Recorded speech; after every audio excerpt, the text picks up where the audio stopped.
Well, that's shitty. Alright, having technical difficulties for a half a second here. How about now? I don't know. Can you hear me? No, Hello? Still can't hear. I can't hear. For you guys out there in the chat, I can't hear Cat right now. Let's put my teeth away. Actually, is that within Skype itself? As stupid as that sounds? Can I hear Cat now? Hello? Why can't I hear Cat? I don't know. I haven't. I can hear you now. I can hear you now. You can hear me now? Yay! Because I put my headphones away, which means they're gonna have an echo. Oh well. It is what it is. I gotta get going with this. We're already a little late. Yeah. Alright, so we got Mr. John's 316 builds. And we have Brad. I was trying to send out stuff. I don't know if I did. 316? 613, dude. Dyslexic, shut up. I gotta tease you about it. Well. It's my job. You already know I'm having issues today. I know. My squirrels have all gotten out. Today. I am everywhere and nowhere. Anyway. Where are we at? Welcome to NOVAtazz. NOVAtazz's automotive podcast. No, it's not automotive. Wrong? Wow. That's last year. That's old school. Technically, we did have that name for like a couple of episodes this year. No, I started it. Maybe the first episode. I think I started it back, and I changed it back already. Garage Tools and Bar Stools Podcast. Maybe we're on episode 5 or 6. 6. I'm looking at it right now. So 6. Yeah, and Jesse, we know we were having technical difficulties with the headphone situation on his end because he couldn't hear me. So you're just gonna have to deal with it. Yeah, I'm going to try to fix that now. Hold on. Yeah, if you can. But we just wanted to get it started. Yes.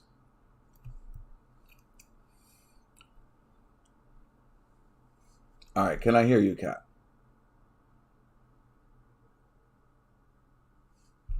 There's a problem with your microphone. Connect the microphone, update your audio. I don't want the microphone.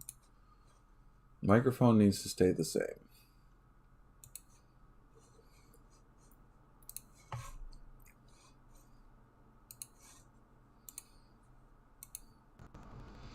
Okay, microphone's the same. I no longer can hear you again. Cat should not be muted. Cat is muted. There's the echo. Got you. I think I figured it out, Cat. Talk. Oh, can you hear me? I can't hear you, but they can hear you now. Hi. This is saddening. Pretty sure. No. They still can't hear you.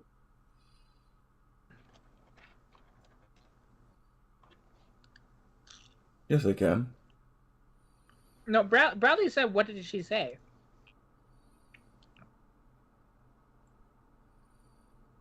Okay. Okay, they can hear me. Can you hear me, though?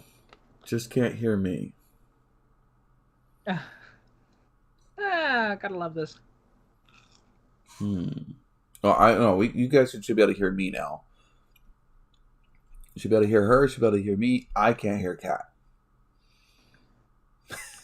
Can you hear me now? Oh, what a mess. Who's on first?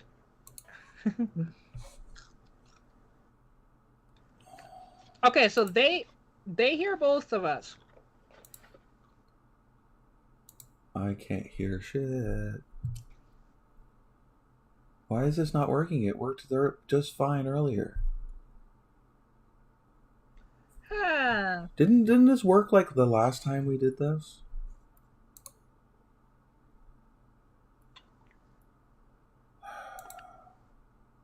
Yeah, I already know you guys can hear me, Brad, so no, I'm not going to say that. I'm just going to say other stuff instead.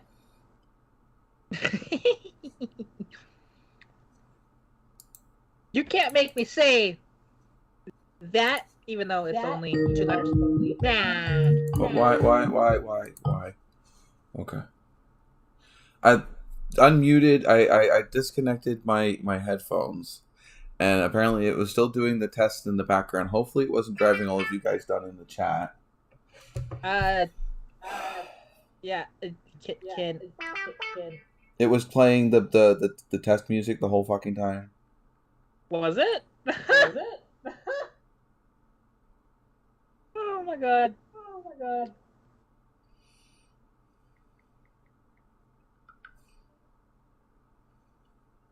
Yeah, I don't think they heard it out there.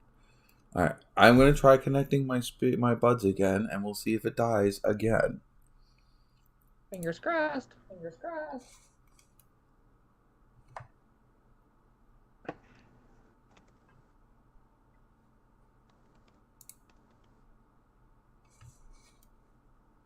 All right. I can't hear cat. Okay, can you? Doop-a-doop-a-doop. Loo-loo-loo. Loo-loo-loo. Great. Doop-a-doop-a-doo-doo-doo-doo-doo. Doop-a-doop-a-doo-doo-doo-doo-doo.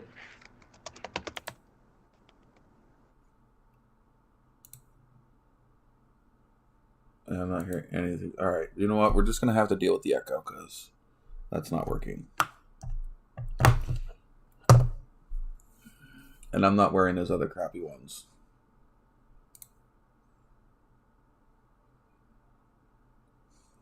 Minutes in.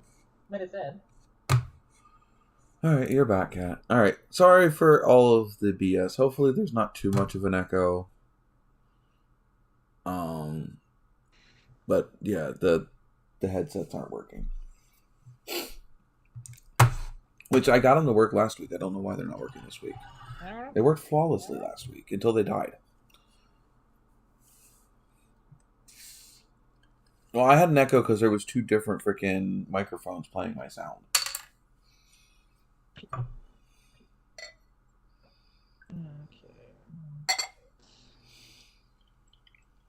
There was the Skype call that it was recording the video from the Skype call plus my microphone. Alrighty. So your guys' job today is to get me out of the funk that I'm in and hopefully me to entertain you guys. Hopefully my failures today have already been entertaining. You are doing the wave with not only just your hands, but the fact that I'm pretty sure the laptop is sitting on your knees that are also moving. Yes.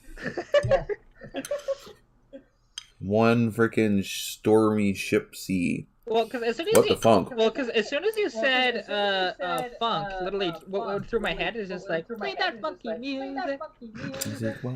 Oh, wait, we can't do that. No, that's why I only did that part. That's it. There is a limit, and from what I can tell on YouTube, it's 15 seconds.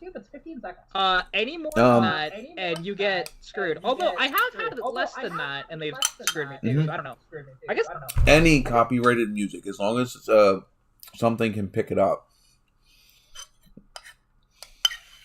And that's not just music, it's copyrighted images, it's copyrighted sounds. Like even like if you use a soundbite of like a door slamming, if somebody has it copyrighted, like it came from a movie or something, yeah, they can get you nailed.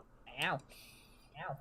Which, it's interesting of how much stuff is actually copyrighted out there. Like, it's surprising. Because there's a lot of stuff where you think that should be open source, but it's not.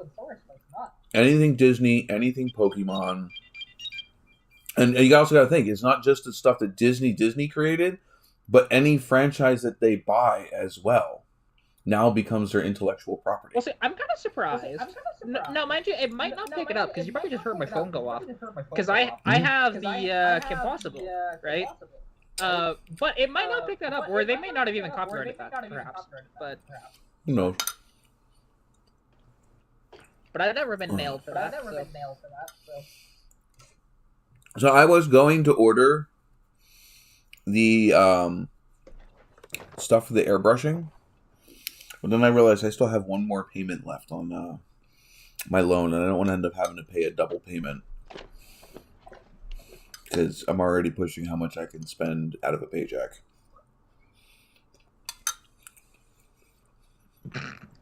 Is cat possible? Anything's possible with a cat. I mean, yeah, actually. Especially with my car, which that thing is so much fun right now, and I'm just like, because I'll be hopefully swapping the carburetor this next week on the car, just to eliminate that. But I'm pretty sure it's the distributor's price. Oh shoot! You know what I forgot to do? What? Call the chat. I normally do that right before the live. Wait, what? In Skype, I do the first thing. I already got the notification. You get the notification for when I do when I initially log in. As soon as but I normally send out another one. Oh shit! What am I doing? I normally send out another one. Like right when we go live. Which I lost. Oh, there it is. Is it not giving me the option to do that? Oh, the Skype logo's on the screen now. Oh, what the hell? Skype logo with some fire around it. What did I do? There we go. Don't ask me what I did. No, go to chat. What the fuck? There you go. It's gone now. Oh, there we go. It's back. It's gone. There we go. It's going back and forth. Good now. I think. The big blue is here. Is it a big blue? Yeah, I'm not sure why it's not letting me. I don't know. I might be able to. Hang on. Yeah, to re-ring the participants. Because I might be able to do it through my phone.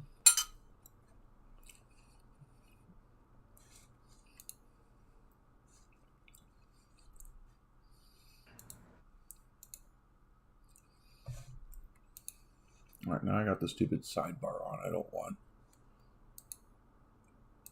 Yeah, no, actually, I can't. It's only the person who made it that can do that. Yeah, I'm just... More. No. Oh, well, fuck it. Yeah, they got the one notification and... Yeah, they should know better from that, but...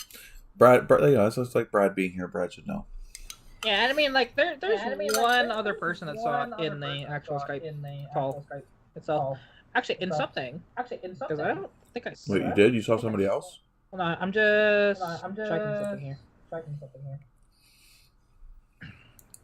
Because in our live stream chat, we didn't actually say it. No, I did not. What you doing? Me? What, did that show up? No. Oh, okay. I was commentating my what I say. ADD, you should know that. Oh, there it is. Ring all.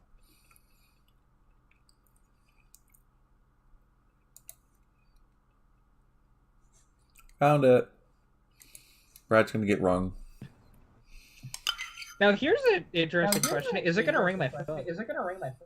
Mm-mm. Because I could technically join with my phone and that on the same. Brad's unavailable. Chris got a new truck. It's got more power. More power, baby. Mm-hmm.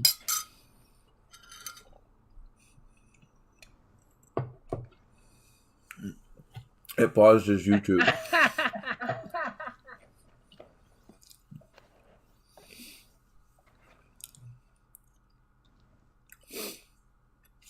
Hold on. I shall tell you.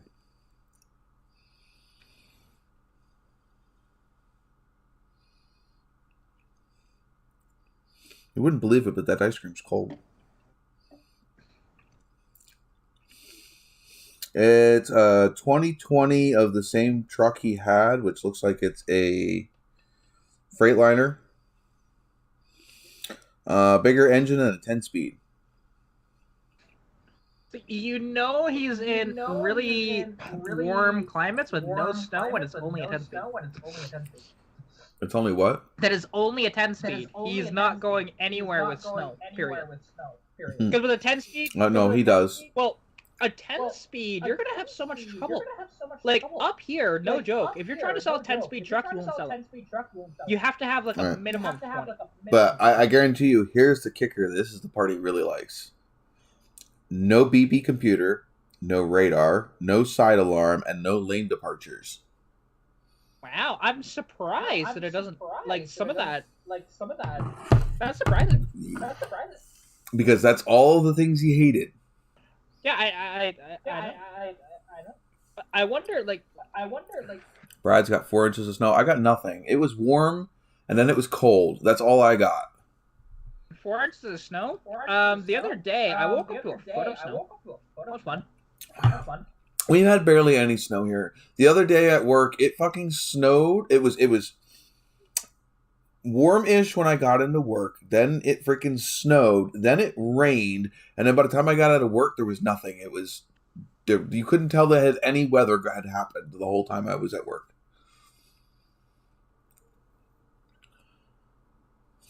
Actually, that's the way he likes them. He does not like any of the annoying get in your way beep boops, which I don't blame him. I have driven some cars with the lane and no, forget it. Fuck that. No, do not like it. And one of the things that even if I could afford a new car, that would probably deter me from getting a new car is like the auto start stop. I can't stand the ones that try to do the lane correction where they try to. It's like no, I no. Especially up here in PA, half the time the freaking side of the road stuff is missing. It would be pulling you all over the freaking place. No matter the way the roads are here in PA, that those things would suck. Well, see, and also I know that lane departure actually has a problem.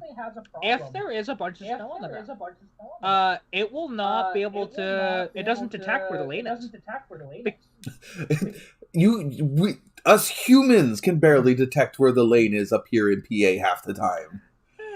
Because the snow is all the way across the road. There is no road. The only way you can tell where you follow the ruts from the car in front of you and hope they stayed on the road. Oh yeah, like I mean, even because today, like going out to Greg's property because I was gonna check out my parts car because somebody was asking for a couple of quarter windows, but the only problem is there is so much snow out there. It's like, yeah, no, that thing's too buried in snow. It's gonna have to all melt before I check on that. And it's a convertible with no doors and no roof on it, so it's like all in the car. It's fine.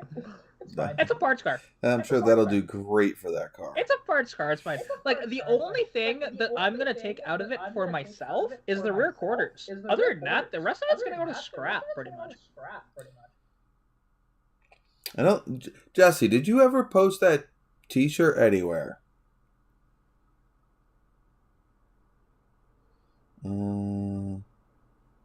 See, but going out to Greg's place though, because like the plows haven't been through there.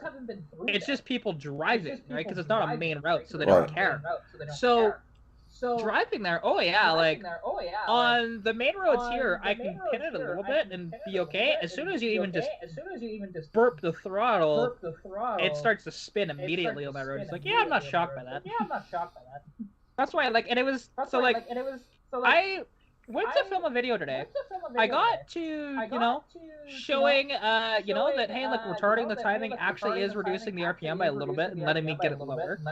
Not enough, though, and that's why I believe it's actually those distributor advanced springs, to be honest. Because it's not just when it's, it's not just on throttle, it's on idle, too, that it does affect it.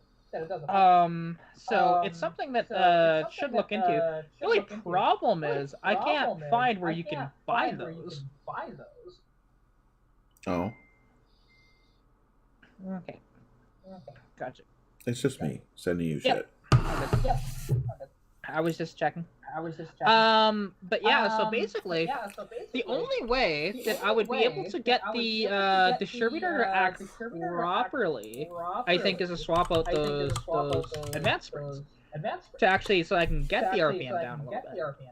But because I got it a little lower earlier, but it was not happy. Like, just I was checking. Did you do that? What?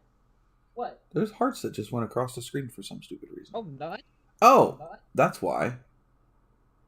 How do we have a guest user and we have other people in the chat? Wait, Chris is in the chat and a guest user. Who is a guest user? I don't know.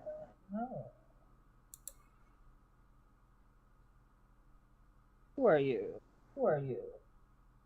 limited guest accounts. So they didn't even make their. Well, I don't know how they got into the participants unless Chris invited them. Yeah, because I didn't invite anybody. Unless. Sorry, we're looking at the back end of Skype, and I see that Chris is in. He is no longer muted. On the right track. Oh, see, there's Chris. We got a voice. Hopefully they can hear the voice. Yeah, I heard him. I heard him. Well, we hear him, but again, it's got a matter of is it going to show up through my setup that If mine shows up through it, his would. I would hope so. Now all the guests got to do is unmute their mic so they can speak, and then the mystery would be reviewed. No, it did not work. Hold on. Oh. Properties. Jesse said he heard it. Yeah, but I know that it didn't switch over because of the fact that I had the wrong image being played. Oh, you mean on screen? Yeah. So hopefully now, Chris, if you talk, it should show up. It should work. Yeah, it was on because you were the only one in here. It was on just your webcam, so just your audio was playing instead of it being on active speaker audio, which means everybody's audio will play. Okay. It's the just background stuff on my end. It doesn't always stay on the same one that I had it on before. It'll be on whatever one is. I got it. Yeah. I figured it out. And because Jesse, the one thing that we have on here is this thing called active speaker. Now, he didn't say enough for his camera to show up on screen. So it just defaults to whoever spoke last, which is me. Well, no, actually, the webcam, the NDI source that it was playing was strictly just your, Oh, is that what it was? Okay. Your webcam, because the way that my NDI works is it can split it up into individual webcams, as each of their own individual sources, or I can do any of the other sources that Skype is putting out, the share your screen source, the active speaker source. And so because you were the only one that was up here at the beginning, I didn't check to see which source it had picked up, and it had just picked up just your camera. Okay, fair enough. So your camera and your audio. I gotcha. So something that's funny is I did put out a video the other day of basically it was just trying to start the car when it was minus 30 Celsius, which is like minus 22 Fahrenheit. Like, it's freaking cold, especially for a carbureted car. Yeah. And a carbureted car that doesn't have,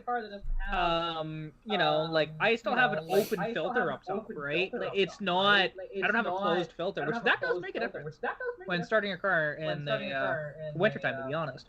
But with open filter, you mean just a paper filter with no box around it, or yeah, that's what I mean. And I should have a box. I've been meaning to, because I had one all set up in Edmonton, and I just forgot to install it. Do you still use the heat riser? No, that's long done.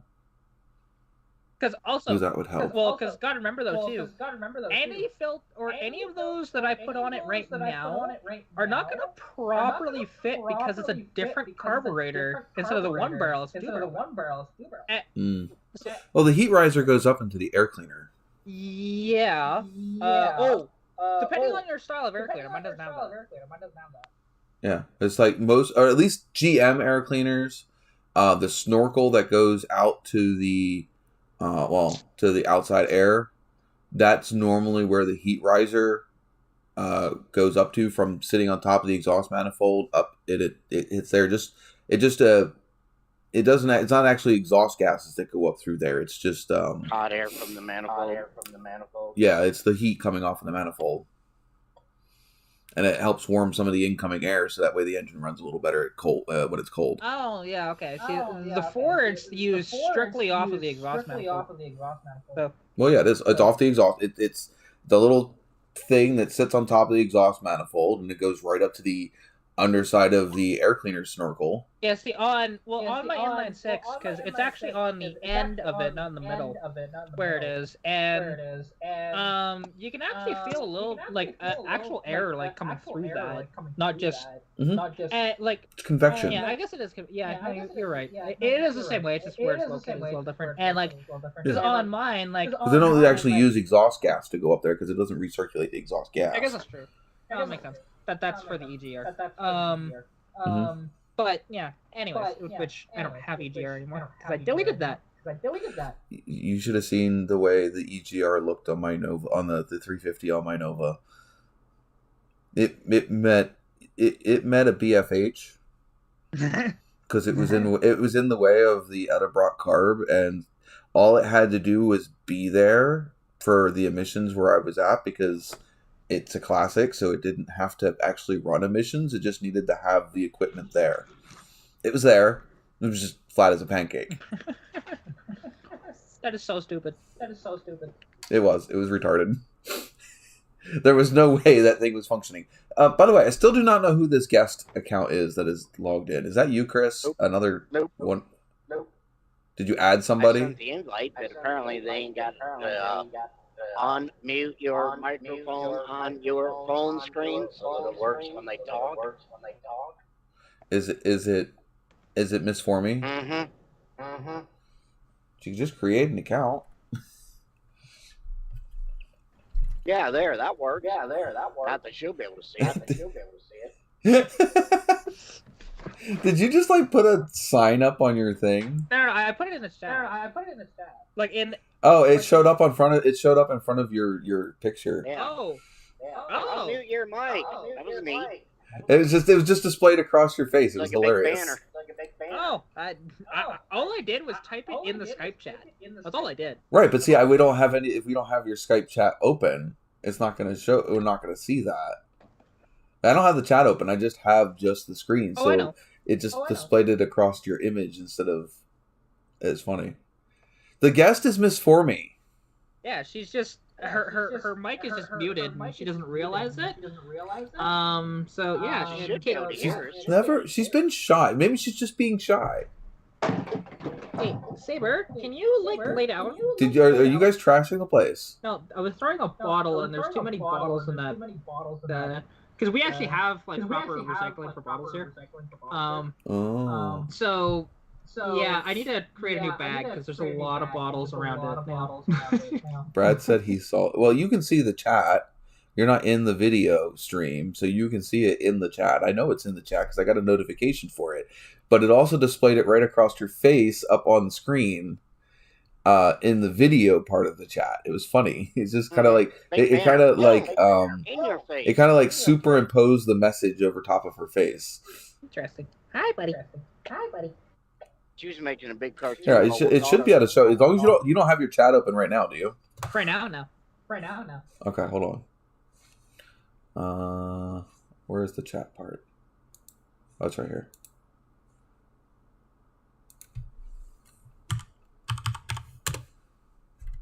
Did it do it? Yep. I guess she's not seeing No, it. I'm not seeing it. That's weird. Chris saw it, and I saw it when you did it, so. Brad says, was going to jump in, but I'm getting stuff ready for a 17-plus hour trip tomorrow to Florida. Yeah, that's a haul. Just stop by and see Cleater while you're down there. That's favorite trick. Which actually has to come Monday. Because I gotta grab my dad from the airport. Then I gotta get back here. Pack bags for a week. And head up to Edmonton to work on Braden's Mustang. And work on my own, too, in the process. Well, yeah. Well, we're gonna hopefully be swapping that carburetor this week.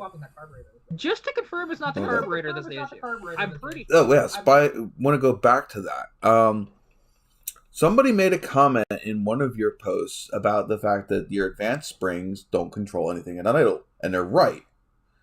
Those advanced springs don't do anything until the distributor starts spinning up and those weights pull centrifugal force. It keeps the weights from flying out immediately.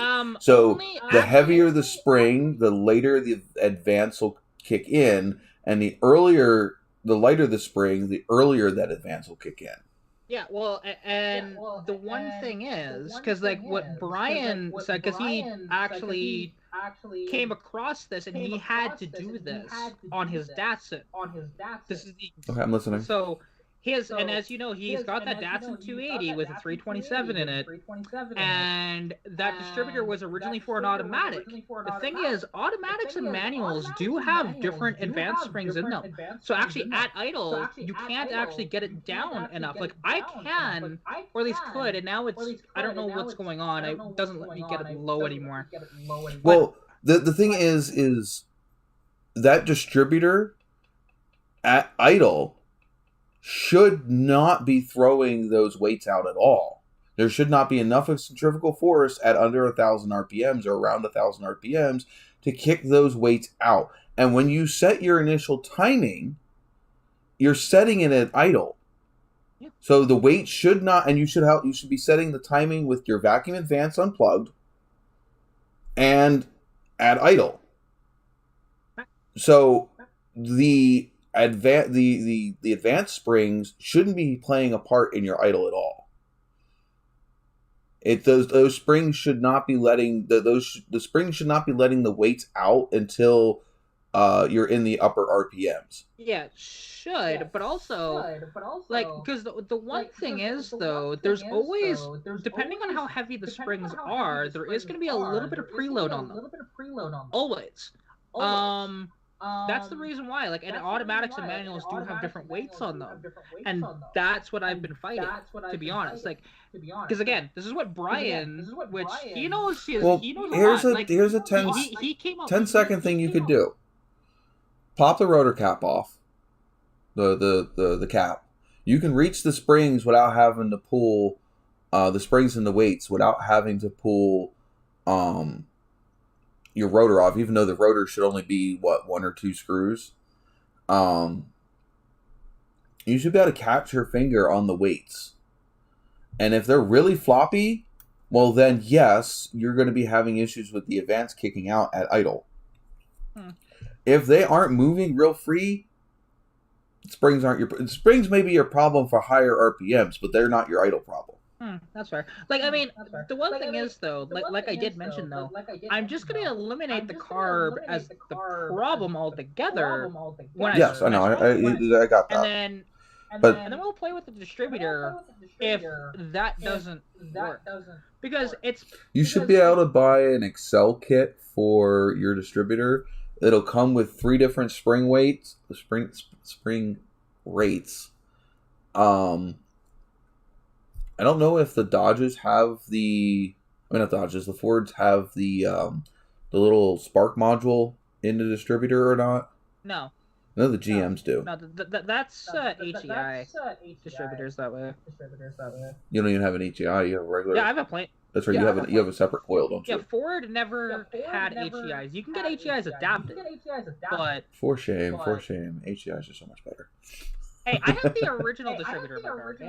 Like, and I will swap it out, but it probably won't be for an HEI. It's like in the future. It's gonna be something that'll actually. You can get electric HEIs, but I prefer just to get like maybe an MSD or something like that. Because when I do forced induction on the car, I want it to be able to retard the timing when when I'm in the boost, and then advance it when I'm not.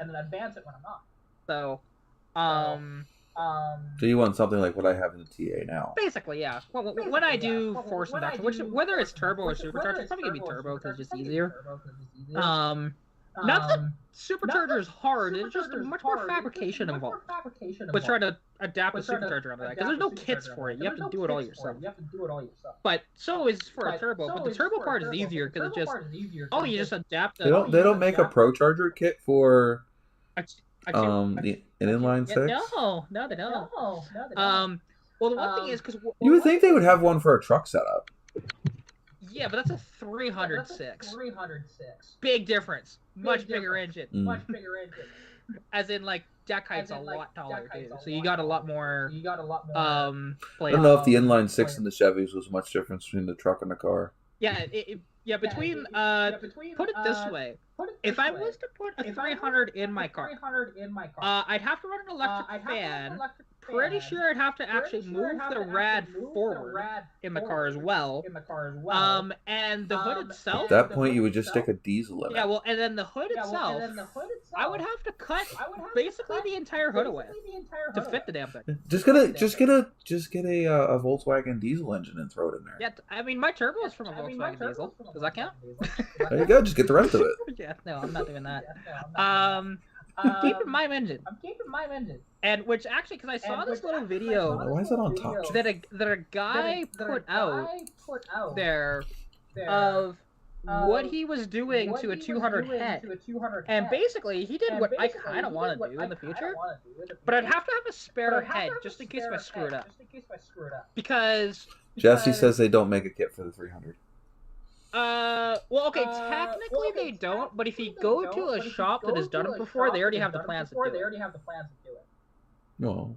If anybody's ever done one with a frickin' 250 or whatever yours is, they'd have the plans to do it too, even though they don't have it released as a kit. Yeah, nobody really supercharges these though. Everybody does turbo.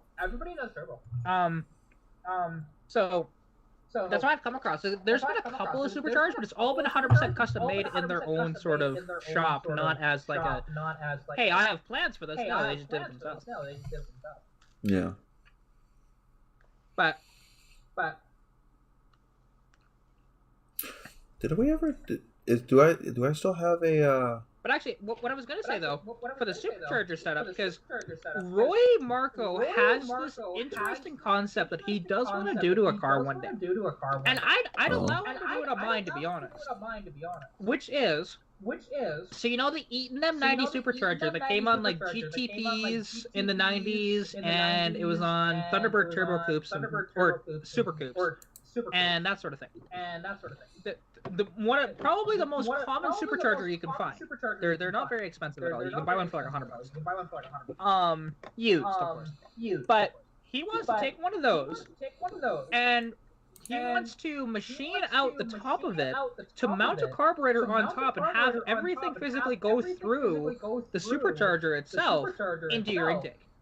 Which is a cool idea. To be honest, I like the idea. And I'd be all for that. Like, he told me before his labor, he could get it built for about $500. But I'm like, okay, how much? Like, I didn't ask him how much would he actually charge in labor though. Approximately for that, because I would do that in a heartbeat because it's just so much cooler. Now, yes, I'd have to cut the hood. Guaranteed, but. Oh no, such a shame. It's weight reduction for all the weight you're putting back on it.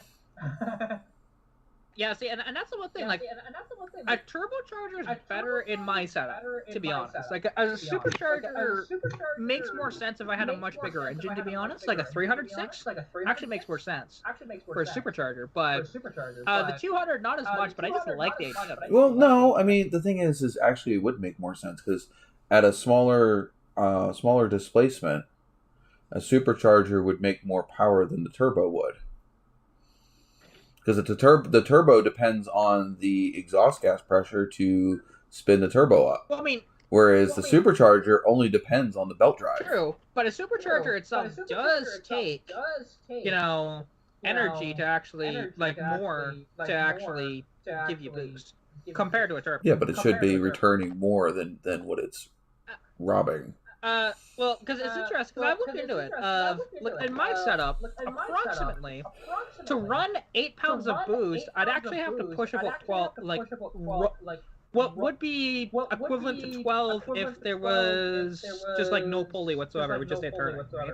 So it takes 4 pounds basically of like what you would consider like the pressure that way. It's about 4 pounds to actually spin it. It's not whatever the torque is related to that. That's what I found out. Yeah, see, I don't want to blow up the motor because I can't afford to fix it. You can minimize that just by changing your belt system up so that it overdrives the supercharger.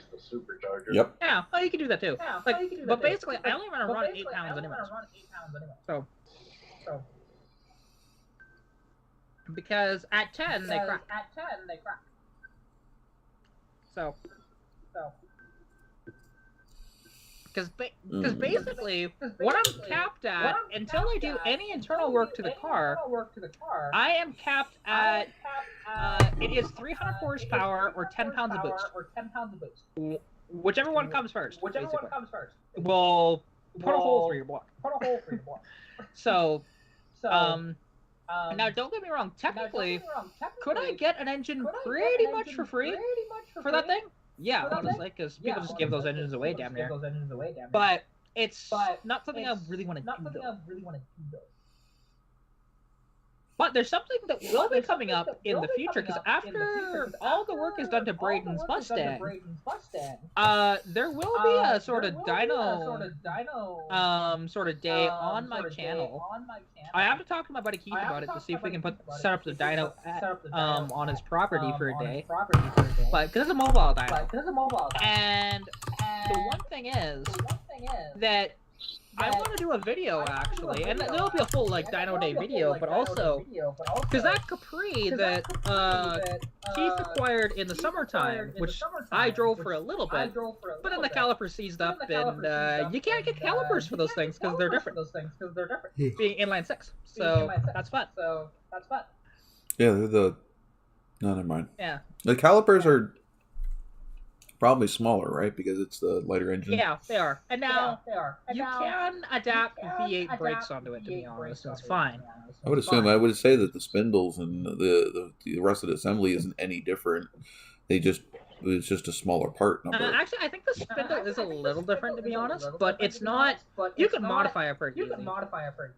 It's just a little bit of grinding. It just depends on how far back you have to go, whether it's the spindle or the hub, or the hub and the spindle are the same thing, or have to go all the way back to spindle. It would be the last thing you would have to change, because I'm sure the upper and lower A arms are probably identical between the V8 and the inline 6. Well, and actually, fun fact, we only have a lower control arm. There's no upper.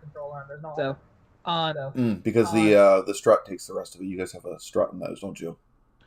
There's struts there. It's not like a coil. It's one of these things. It's kind of funny, because when I talk to people that don't know, like even when I was talking to my dad about my car when we were first trying to get everything fixed on it, he's just like, they said ball joints. They're gonna need upper or lower. I go, no, I only have a lower ball joint up front. So you're lagging really bad there, Kat. There's nothing I can do about that. I'm just letting you know. You're making some really interesting faces on the live stream. Well, it's fun. And it's one of these things, so between the 81 Capri with the inline 6, which runs not quite 100%, but I got it running a hell of a lot better than it was. It's pretty close to where I was basically when I first started with my car and doing everything. And once I have like the header on the car especially, I do want to do a dyno to see, okay, out of all the stuff I've done, how much more power does it actually make to the wheels? And both pretty comparable to each other. Yes, that still has the one barrel on it. It's bone stock, other than there's no catalytic converter on the car, and it's got somebody poorly welded in a freaking bottle, aka a glass back. But other than that, we call those cherry bombs down here. Well, cherry bomb is the brand. It's a brand, yes, because Thrush makes one as well. Yeah, lots of people make them. Like even Flowmaster makes a version of it too, called the FX. Although I don't. Never really enjoyed the sound of a glass pack. Depends on what it's on for me. Like a lot of them don't sound good. Like that Capri doesn't sound bad, to be honest. Even though it's got an exhaust, which I think helps with it sounding a little better. Well, Chris, are you having fun showering? I'm not sure if that's showing up on the live stream though. I haven't even seen what he's been doing. I don't think it is. I think it's just showing up on in our Skype session. I haven't been looking at his screen on here. It was still hilarious. I don't know what the hell it was. What the hell? Hit a button. There we go. Oh. Yeah, no, it does not show up on the live. It just shows up on our end. I did not mean to raise my hand. What the hell? Stop that. Yes, Kat. What would you like? See, now you know how. You now know how to let me know that you want to talk. You could raise your hand, and now you're frozen. Well, it shouldn't be now. And you're frozen up on the live. Do I? Oh no, there we go. Okay, we're good-ish. No, I don't. What did I just do? Stop that, you stupid. You're fine on my end, except for the lagging. You're fun. You're fine. Fun, yes, you're fun too. Yeah, well, for some reason, okay, I need to get rid of that. That's causing me other problems. There we go. Okay. She's demonstrating her turtle lag. Whatever is sapping your freaking bandwidth, it needs to go. Yeah, and I'm not doing anything. That's the fun part here. Like, let's see. Jesse, glass packs are great. They're a cheap way to get a louder sounding exhaust. I don't prefer them personally. Nothing against them. I had one on my Nova at one point. I just like the deeper tone of a chambered exhaust. Yeah, the one thing is, because when you have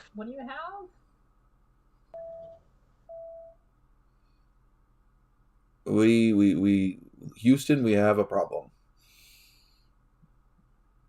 Cat has gone to the dark side of the moon. She's in orbit somewhere. Okay. Can you hear me now? You keep going to the dark side of the moon. We keep losing contact. I don't know how to fix this, to be honest. Wait, I just have that. What is that song? Shoot, what is the name of that song?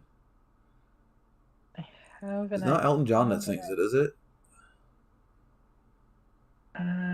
Where is it Major Tom? Is that the name of the song that I'm thinking of?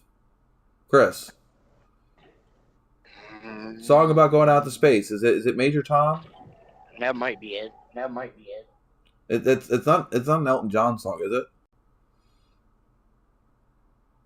He did one, I think, but I don't remember the title. It was on the same. I think it's on this. Yeah, Ground Control to Major Tom. Yep, you got the. I just don't know if that's the name of the song though.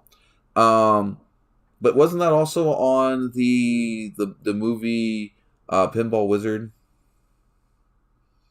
It's a good movie. If you've never seen it, that is a weird movie, but I like it. It's like the Grateful Dead movie that they did too.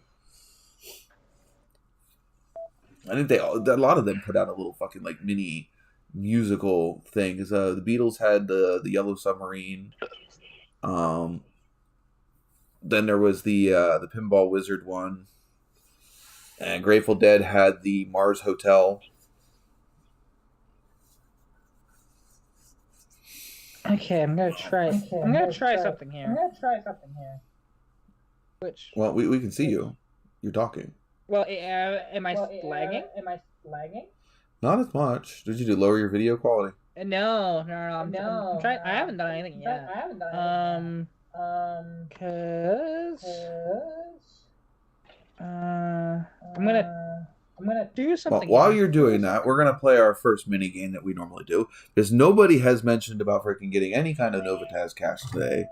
Because I have to go get a new one.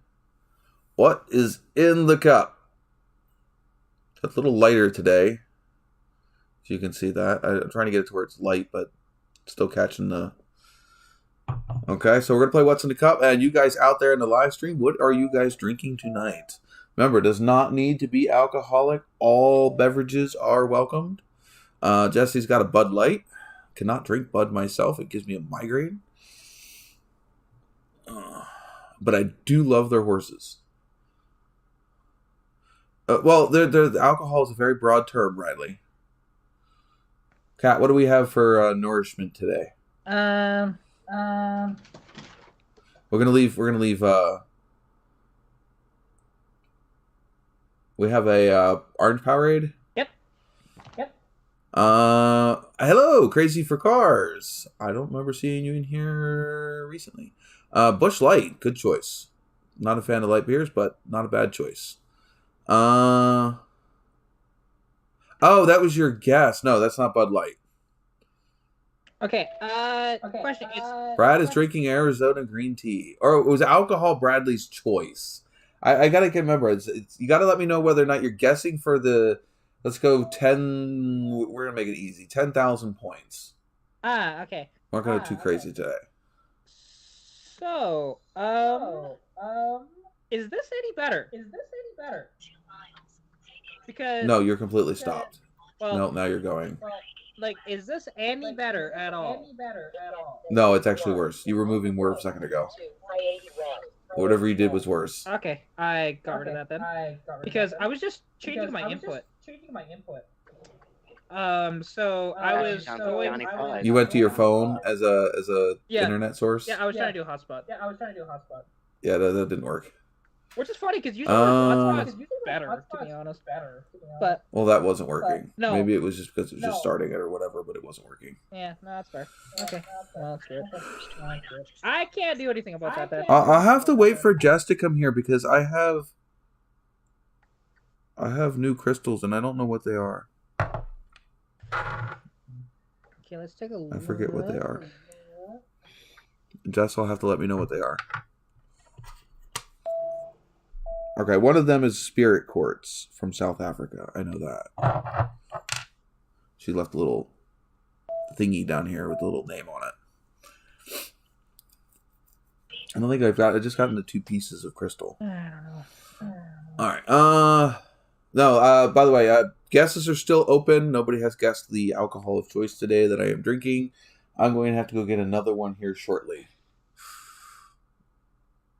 Because as you can see, there's not much left in this one.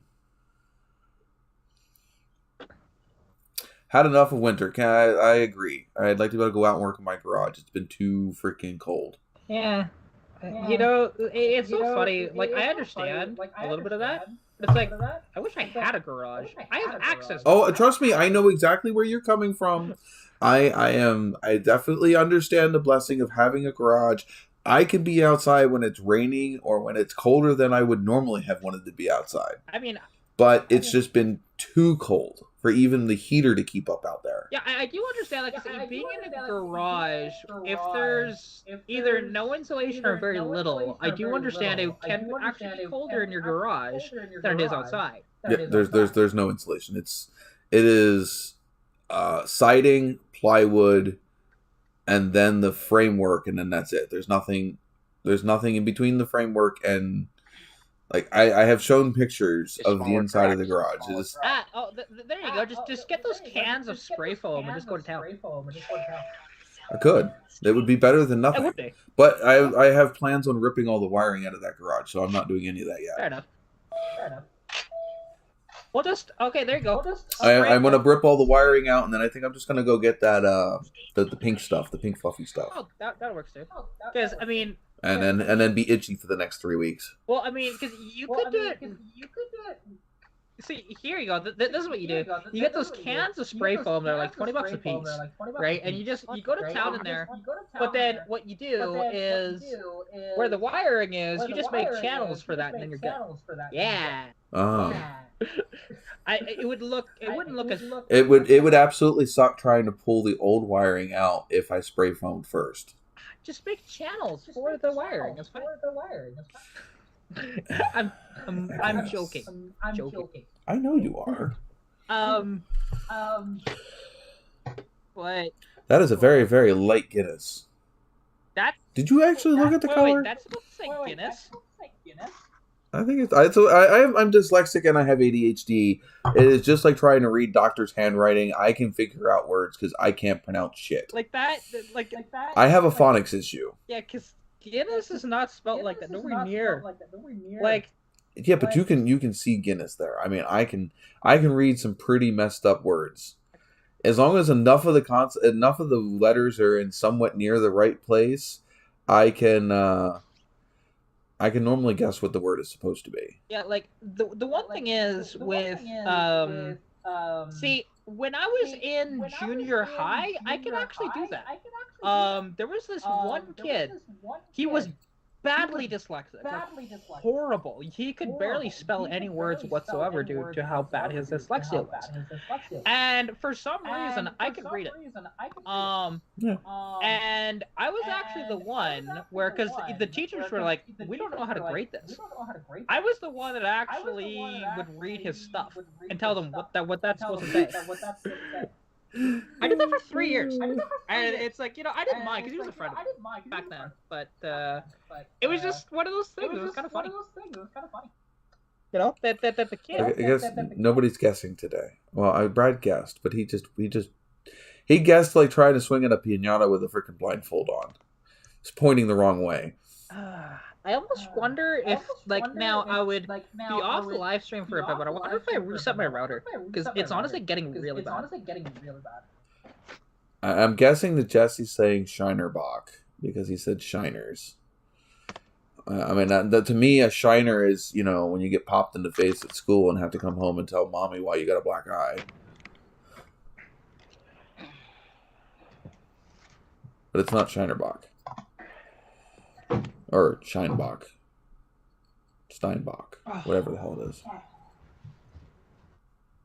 You're gushing names, huh? You guys are all freaking horrible at spelling today. Shinerbach, that's what it is. It's not what I'm drinking. I'm throwing you all for a loop. Everybody just left me. You can't see it, but Chris left. He's no longer in the truck. Huh? I gotta get motion lotion. You gotta get motion lotion. You mean sailboat fuel? Wait a minute. I think I could dare say to go right now where the prices is at. Extreme liquid gold. Oh, there you go. The prices went down here. Not far enough. It was $3.45 here. Not for diesel.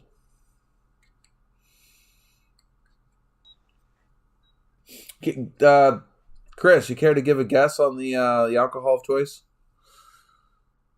Are we in some sort of an ale or a beer? It is a yellowish colored carbonated beverage. Oh, so it's not your run of Red's Apple Ale or anything like that. It's nothing dark, and it's nothing like light. It is. I'm a dehydrated piss color.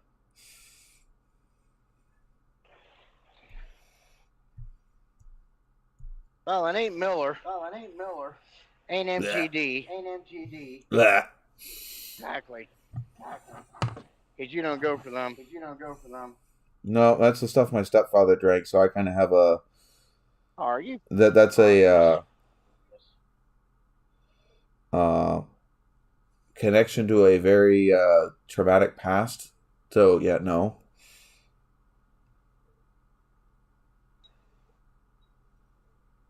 I gotta play stupid because I'm not sure. It's kind of light for what you usually got. You'd be surprised. We got a cat back. Cat, you figure to throw out a wild guess as to what I'm drinking tonight. I'm not even gonna try. You know it hurts my head when I try. I think coming to this podcast hurts your head. At times, but I just reset my router, and maybe that makes a difference. We'll see how well it does. Maybe. We'll see. It's been a while since I've reset that thing, so it's possible it just needed that. That's funny. I can reset mine from my phone. Oh yeah. Yeah, I had this app on my phone that literally does, instead of having to go to that 0.0.0.0 whatever on your computer, I can access my router straight from my phone. It has its own app.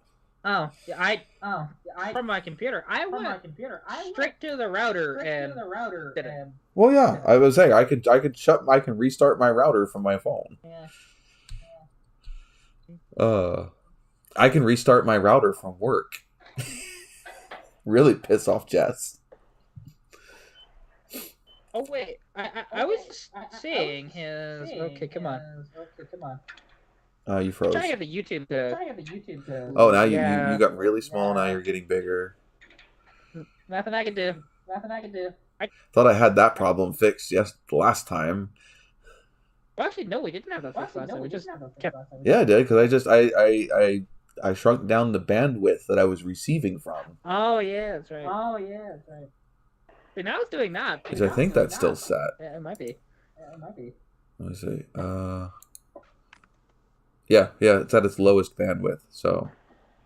Yeah, that's just what you do when you're trying to fix your internet, and you just say screw it, unplug it, and see what it does. Exactly, it's always been an option. Exactly. Brad says PBR. I don't think I've ever had a PBR. Okay, I need to restart YouTube because I lost the chat here. Oh no! Bye bye chat. Not any kind. Come on, Chris, have a guess. Not any kind of hard lemonade. Can you see your screen? Can you see the screen? No, not right now. I gotta get in the truck. All right, I'll wait till you get in the screen, then I'll put it up on the screen again. It just means I can't drink anything right now because I have like a gulp or two left. All right, what do we got? I know it's light. That's the biggest problem. That ain't that light, but it's lighter. It's not a lighter than what I've been it's drinking. Carbonated, so. Brad asks, "What's the damage on the fill up?" Don't know. It ain't done yet. There you go. It's going up. The damage is continuing. But I can put it Hit this points way. keep getting taken away. $220 and it's still under 50 gallons. Ugh. How many gallons is that truck? 100? No. This nice new truck we got carries 150 on each side. Oh, that's 300. Yeah. Uh-huh. That's like the equivalency of having filling up a Hummer H1 twice in a little bit. Because they have, I think it's what gallon are those? Because I think they are like close to 50 gallons themselves. 42, I think. Actually, that sounds about right. Yeah. Oh, yeah, it sucks is the engine that came in those. Well, that's why a lot of people like that have them that don't care about the resale value. They just put 12 valve on them and be done with it. Yeah, just put an Allison in them. Well, you put a 12 valve in it so you can actually make power. It's a GM. Hell, you can pull it out and put a Duramax system, and it ain't no big deal. I think that's what most people put in them. Well, before they had the boom in price when you could buy one for like 20 grand, people were putting a lot of them were putting Cummins in them. I saw 12 valves and 24 valves all the time in them.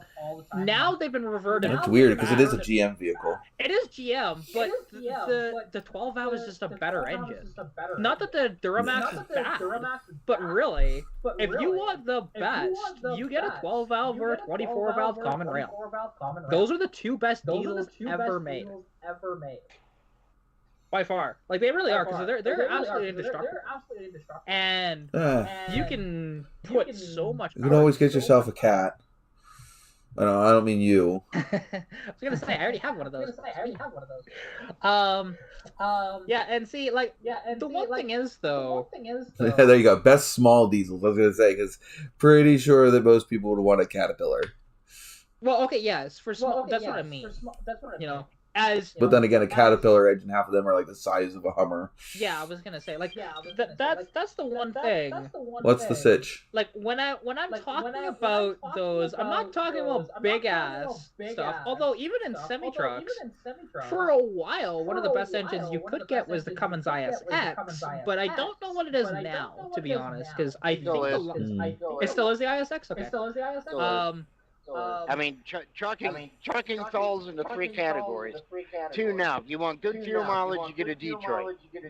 If you want an engine that's going to hold you back on a hill and never hit the brake going down the mountain, maxed out on weight, get a Cummins.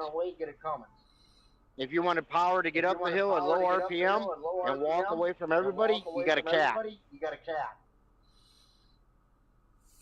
Oh, there you go. And a Cat purrs better. Mm. It's just especially when you stroke them the right way. Yeah, exactly. That too.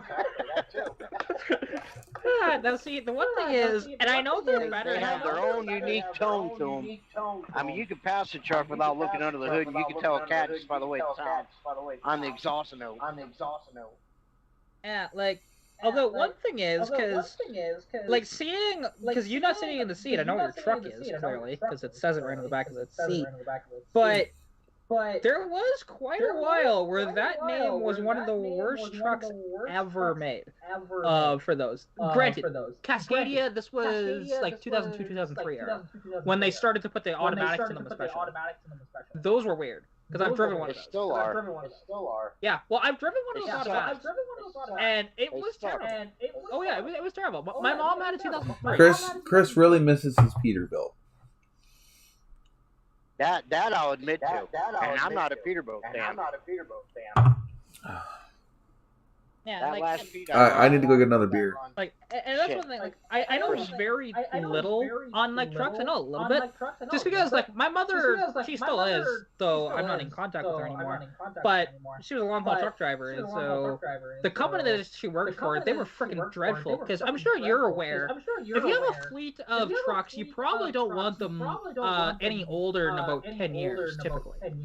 But that's actually too old. Most companies turn their trucks over about every 3 to 4 years now. Yeah, oh, definitely, right? But like these trucks were 15, almost 20 years old when my mom was getting into them. I'm like, what are you doing, you dumbass? Like, and he had a big collection of cars that he could have sold the majority of those cars and upgraded his fleet because he had millions. I'm sure Jess would have the same opinion about mine. Well, that I could have sold most of my cars and she'd be completely happy. Well, no, okay. The difference is though he didn't drive them and he didn't even work on them. Period. Hey, Sean, mine's sitting in a. That's no different, there, Kat. No. You have plans to work on yours and to drive them. Plans? I have not. Yeah, but technically, the whole time I have met Jess, those Novas have been sitting in storage the whole time. Yeah, well. You do have plans to actually do it. He doesn't. He buys stuff just to let them sit in a warehouse. That's all he does. So it's investment. Not really. Like some of his stuff, kind of. But to be honest, his company went down the frickin' toilet because he was doing that. Because he wasn't actually spending money on the trucks. And the one thing is, because especially up here, like what I was talking about earlier with the speeds of the trucks, because actually, Chris, your truck is what, 10 speed? Yeah, this new one is. 2020. See, that is shocking. Just because like up here, you can't hardly sell 10-speed trucks because of our roads the way they are, like with wintertime. You have to like up here. You have to have like a minimum of 20 typically. You know, and that's mostly what you see. The ones that are only like 10 speeds or even 12 or whatever, those are typically just the summer runners, the show trucks and sort of thing too. Not the winter at all. And some people will actually run two different trucks. They'll run one for winter, one for summer. Sometimes, not all the time. This truck could do a whole lot better with 13 in it.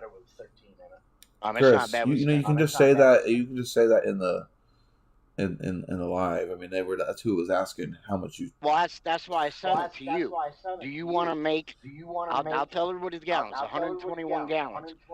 For whatever point. Oh, okay. Well, we gotta. Tonight, you need to give me your guess on my alcohol before we do another one. You have not given a guess. Everybody else has. Yeah, I'm thinking. The only I come up with that color would be like Red's Apple Ale or Angry Orchard. It's neither. Beer wise, you guys are all gonna. I'm drawing a blank. Oh well, no wonder. I think Yingling's worse than Mew or Pig Piss. I don't like the shit, so y'all can have it all you want. Yeah, well, I needed beer, and the only beer that was at the Sheets on my way back from doing the thrift store freaking world tour that we did on freaking Friday. Because Jess went into work, and no sooner did she leave for work than I get a phone call from Jess saying, "I'm coming home." She left at like freaking 8:30 in the morning, and she started around, "I'm coming home." I'm like, geez, you didn't even leave yet.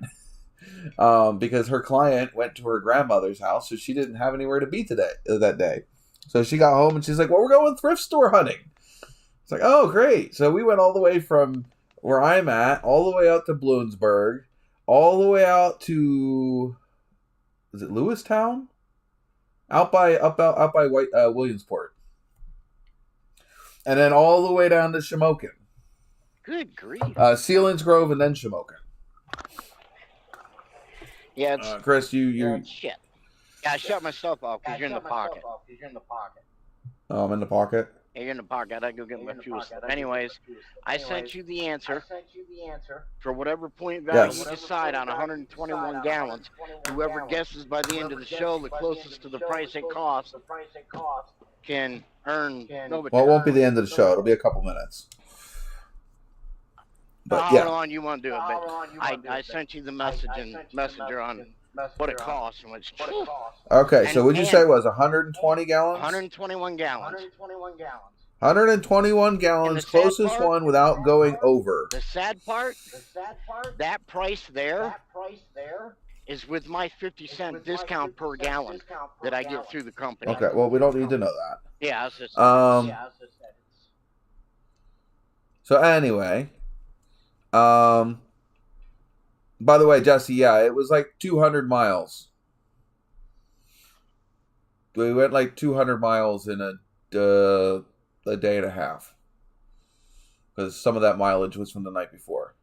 So 120 gallons. 121. Not to the 121 gallons. Not to that extra gallon. Closest to guess without going over one guess only. $472. Okay, so we got a 600, we got a 601, and we got a 400. You got to type it in the chat so I can find it. I'll do that. Okay, is there anybody else here? I don't know if the cars guy is still in here. I haven't seen him chat in a bit. See that?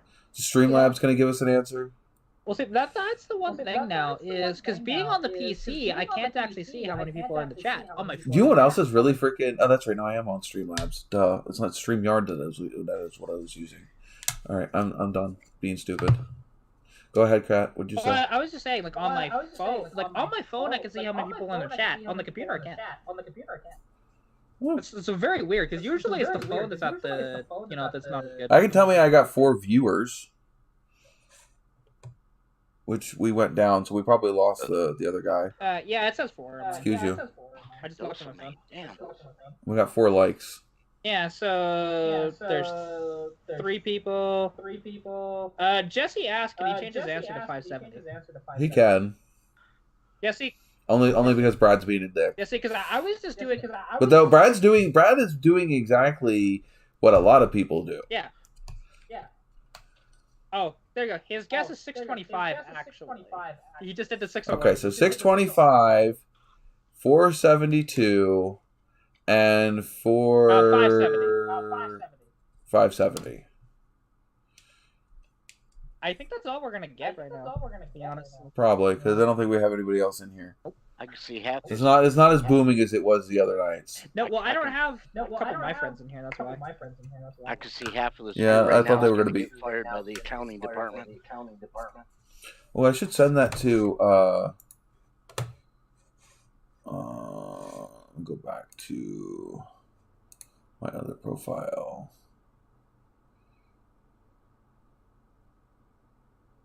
Oh, he's got my vitamin water. Well, I could post it in here. Yeah, there we go. So, I mean, because I just did a rough calculation on my phone, and because I'm not sure what the price of diesel is where you are, and I just roughly guessed in my head. So, that's where mine came from. It fluctuates, just depends on where in the country you end up. Oh, I know. It's no different than even here, to be honest. It's better than it was a year ago. Not by much, but it is some. True. I still have yet to make the frickin' now why did that go all goofy? I don't know. I still have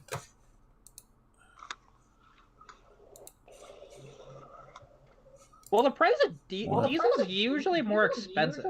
So, there we go. that's the one thing. Oh, I know why it's doing that. Never mind. Go ahead, Kat. Sorry. Yeah, no, I Yeah, because I'm just trying to think. Like, because I put my guess, and because also when he said he got a 50-cent discount, I'm like, that actually helped a little bit, because I was thinking it was over $4 a gallon for diesel, and so that's how I think. Yeah, so then I did my calculation from that. That's why I went 472 without going over. Okay, well, I'm guessing nobody else. We've got everybody's guesses. Yeah. Oh, hey, Brian came in. Oh, Brian, throw in a guess. 121 gallons of diesel. What is the cost? Closest person without going over wins 10,000 Nova cash. Don't spend it all in one place. That's like losing one bet. I know. Shut up. So we go 100,000? No, it's American. No, it's we're Brian. 10,000. It's points. It does. Yeah, in American gas. Yes, American diesel. Yeah, that's why it's per gallon, not per liter. Which is stupid because it's a waste product of making gasoline. It is. Yeah, it is. Yeah. And there was a time, and I remember this. The diesel was ridiculously fucking cheap. Well, yeah, diesel used to be very cheap right up until it was just after the crash. It was about 2011 or so. Then people started buying a bunch of diesel vehicles and drove up the price of diesel considerably.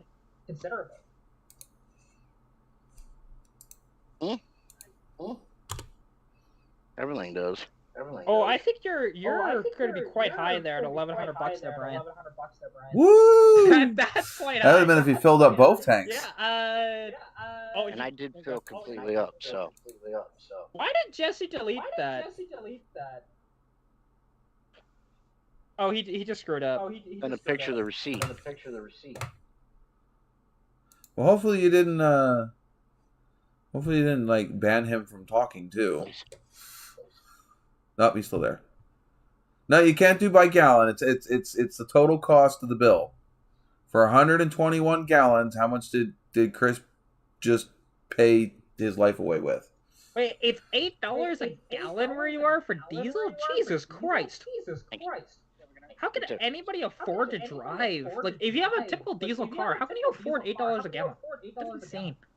That is insane. Jesse says button. Button. And the sad part is, I filled up yesterday too. Yeah, well, I used a little over half a tank to get to here. Well, that's because a semi truck gets like, if you're lucky, 7 miles to the gallon. You know, like. If you're pulling 7 miles a gallon in a truck, you're doing excellent. Anything higher than that's just orgasmic. Yeah, I was gonna say, like I said, if you're lucky. I was getting 34 miles to the gallon in a Kia the other day. That's a Kia. That's not a truck with like 10 liters. I know. Shh. Let me have my fun. Bradley, is it miles per gallon in a semi truck though? I don't think so. It depends on the truck. I would depend on the truck. That's true. But like, to be honest, your typical sort of truck, nah. It's miles per gallon. He must be talking about a Firebird again. Okay, Brian said. Brian's gas 768. I love how we put a decimal in there too. At 35 cents. Which I think he did a equation like I did. A conversion. I just I did my equation and added a couple bucks on it. So when the Jakes hit just right. All right. Well, I think that's. All right. Well, am I capping it yet? Chris, am I calling it? Nobody's guessing no more. Yeah, no, I think. Well, that's it. That's everybody that's talking right now. So I think we're capping it there. That one's bound to be easier than what Sean. Cat, you got it. I got it. How much was it? Everybody overbid. 500 and wait, what was it? $520.23. I figured it was gonna be right around $500. Like after doing my equation. Made sense. Woo. Well, yes, I'm not going to sit here and play 20 guesses till you guys get it. Yeah, no. What's a good movie? Oh, Bullet. Yeah, that is a good movie. Yeah, I'm watching the hockey game right now, so because I'm Canadian. I forgot what my truck looked like with regular tires on it. Well, it's kind of like looking at my '81 Mustang with the winter tires versus the summer tires. The one that I just shared. So, for those of you that don't know, my brown truck, I had a memory that I bought that truck 7 years ago tonight. And the first 2 pictures I ever took with it, I just reposted on my Facebook. That was literally the filling it up with gas right after buying it. And so it was completely stock. Yeah, I don't think there was anything changed on that. It still had a stock exhaust on it. Yeah, everything was stock on it. For a 2001, and it had 235,000 miles on it, I think. Yeah, 2001, 235,000 miles on it. Completely bone stock from bumper to bumper.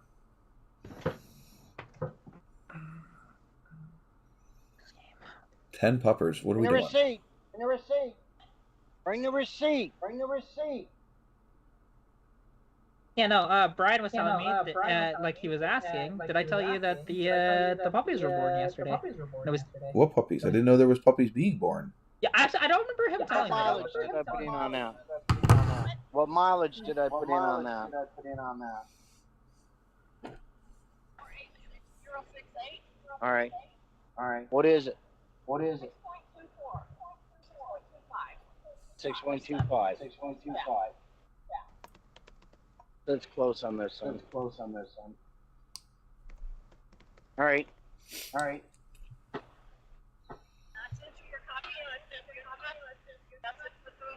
Okay, I can't read them right now. I'm gonna show.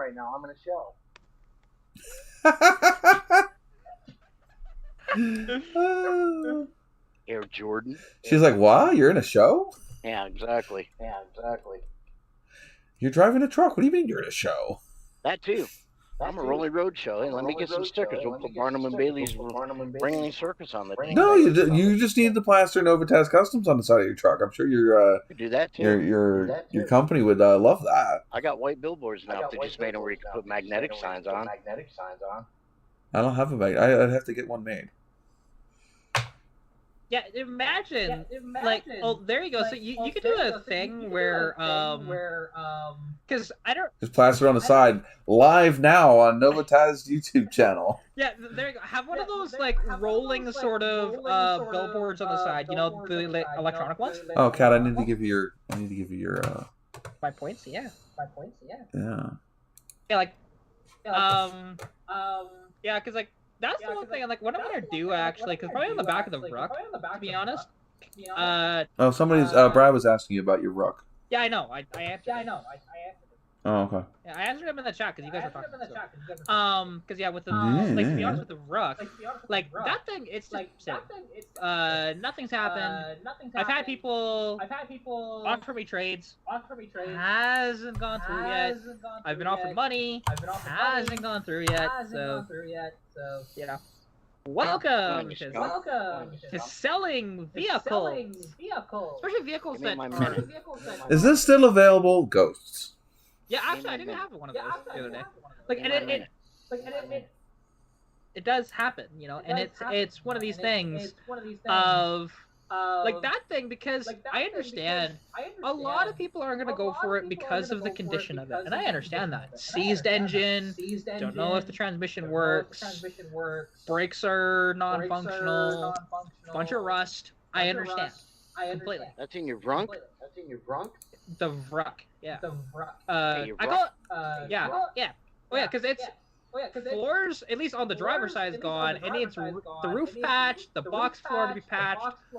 Purchase underneath are rusted. 460 is seized. It's fun. Is there anything worth on that truck except for the fact that it's a weird, unique vehicle? Yes, the doors. They open and close.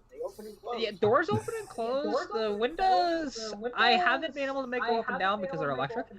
I've had. Does the back seat fold down into a bunk or a bed? Yes. Or is it solid? Does it work?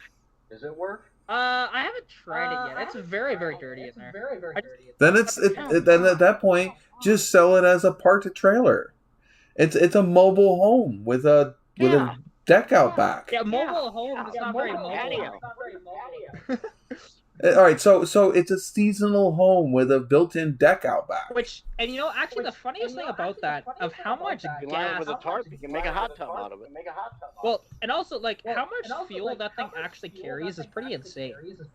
Because, Well, you just use that as a waste receptacle at that point. It's not going anywhere. yeah, well, it's got 3 separate fuel tanks. So you got one for clean water, 80 one for gallons. dirty water, and one for cooking fuel. Yeah, I need to do the math here, because it's liters, so I have to turn it into gallons. Give me a second here. I think it's that one is Brian says summer home, okay. Need to do that. complete with ventilation. 2 gallons. U.S. gallons.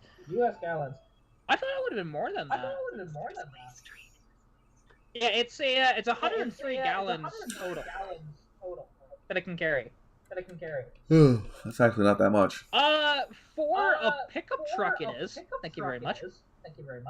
But you got to understand that the pickup truck was probably designed for long hauling. Kind of. It's a mini toter home. Yeah, like what these were actually designed for. It was a luxury version. It was a luxury variant of a pickup truck, to be honest. And yes, they were dual. It is a one-time. So it's an E350. Yep, it is an E350, and Triple E did the conversion on it. Two-wheel drive. It is two-wheel drive, yeah. I don't know. Yeah, like to be honest, like in that thing, 460, C6 automatic, you know. What year? 81. So it's still carb, not injected. Oh yeah, it's definitely carbureted. And yeah, like motor C, so I can't even tell if anything works. I've gotten some of the electrical to work because I swapped out. I had no, I took it out of it, but because on the Fords, all the electrical basically runs through. Shut up, Edith. Gotta love being interrupted by a computer. I mean, I'm basically the same thing. I mean, I'm all about a computer myself. It's so nice having a truck that doesn't have a bunch of bleeping, flicking, pink computers on it telling you, hey, there's a fire hydrant. Look out for the guardrail. There's a bridge. It's going to sit ahead of us. Let's hit the brakes. Yeah, them other trucks are such a joy to drive. Right up to the point it saw the headlights on the other side of the concrete median in the ice and snowstorm in Michigan, and throw the truck into an absolute slide sideways, empty because collision avoidance system activated. Collision intimate. Nice. So what? Wait. Why did you get the new truck, by the way? The last truck broke down twice in 3 weeks for the same exact thing with the exhaust system. I had to be towed into a shop at $1,000 per tow for 60 miles. Ooh. Okay, Kat. Go ahead. Because on Fords, their main electrical system actually runs through the starter solenoid. So what I did on that, because I was not getting any electrical working whatsoever, so I had an extra starter solenoid here, because I swapped the one on my convertible, but it actually wasn't the problem that I was having. I just wanted to try that. It was cheap, so I didn't care. So I quickly installed it and got majority of the electrical working, but none of the added stuff inside. Which I wonder if there is it is a dual battery vehicle. If I had both of them set up, it probably was off the second battery. Yeah, that's my guess. For the other stuff inside. So if it drained the battery, it didn't drain starting the vehicle. yeah, well, I mean the battery in it's done. Like I put my my battery tester on it. It read 39 cold cracking amps. 39. Hey, that'll start your moped. I don't even think it would start that. Like 39 cold cracking amps, nothing. You know, that might. You know, it might spin a drill. Maybe a little bit. There you go. There's your Milwaukee. Yeah. Pull Like, You the just hubcap power the and down Milwaukee the street, to at least. sit on the crank and then crank the engine over with the Milwaukee. yeah. It's a portable starter. Yeah, there you go. Yeah, and actually, I noticed that Brian mentioned something. Oh, Where? Brian's gonna be working on the Oregon Trail Rally this year. That's dope. I do not know what the Oregon Trail Rally is. You're going to have to fill us in. It's Right after I go get a beer. Be right back. Ready? Cue this up for me. I'm a Jeopardy tape.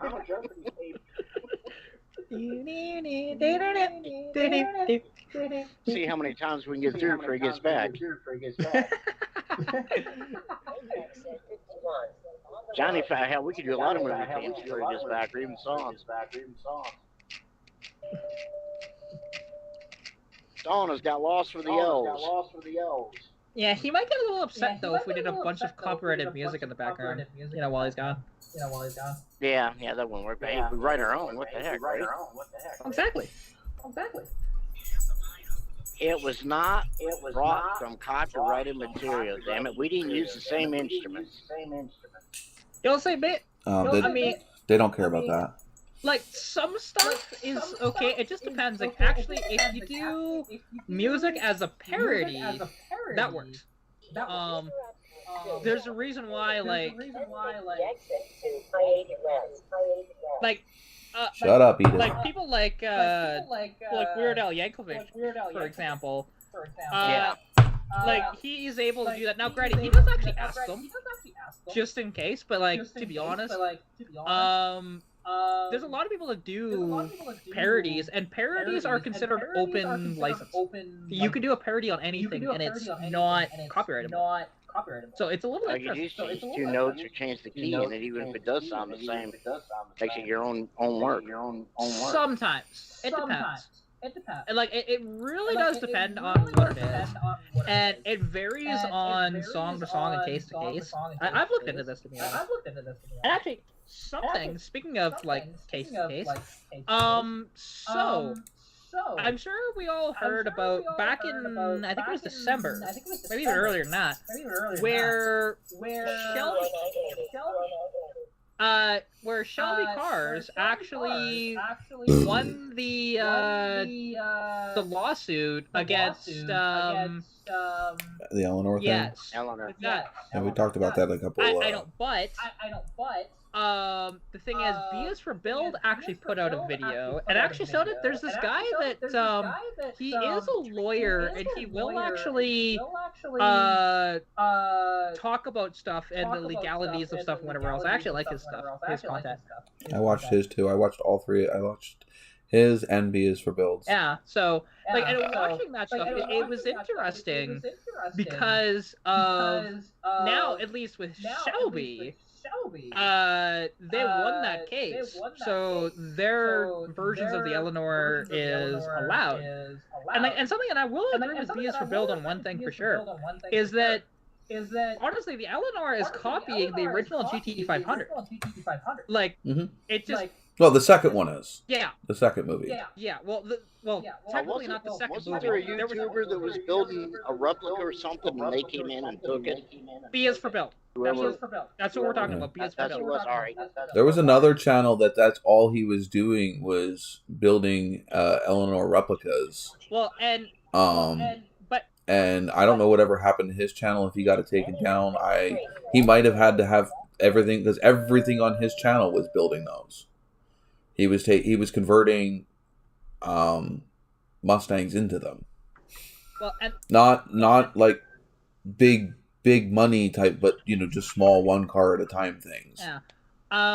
And see, the one thing is because something with the court proceedings that I didn't actually know about, because Eleanor has actually been a few different vehicles in the movies, because there is more than just two movies. Honestly, there is I think a total of 4 or 5. But they don't talk about those other ones though, because they were just kind of. I've never heard of the other ones. They were straight to DVD. They weren't even called Gone in 60 Seconds. They were just different names altogether. But it was. Well, then they weren't the Gone in 60 Seconds franchise, then, were they? They were technically. It was a continuation of it. You know, it just was called something different, but it was the same thing, and it was From the original movie or from the second? From the original movie. From the remake. From the original movie. Okay. The one in 72 or whatever it was, 73. Yeah. I mean, the thing is were they all Gone in 60 Seconds based, or were they just other films by that producer? No. It was this. Okay, I was trying to tell you, it's the same thing. It's just not called Gone in 60 Seconds. It's they just called it other things, but it was the exact same thing. And it was Eleanor was the car, and it was Little Mustang, and everything, right? So, and those movies, I can't remember the names of them, but I think there's 3 other ones. So I think there's a total of 5 total movies. And the one thing is, because there is no official thing for Eleanor to be a specific car, specific years or anything like that, that's why Shelby won that case. Because of that. Because, you know, Eleanor has been a 71, although dressed up to be a 73.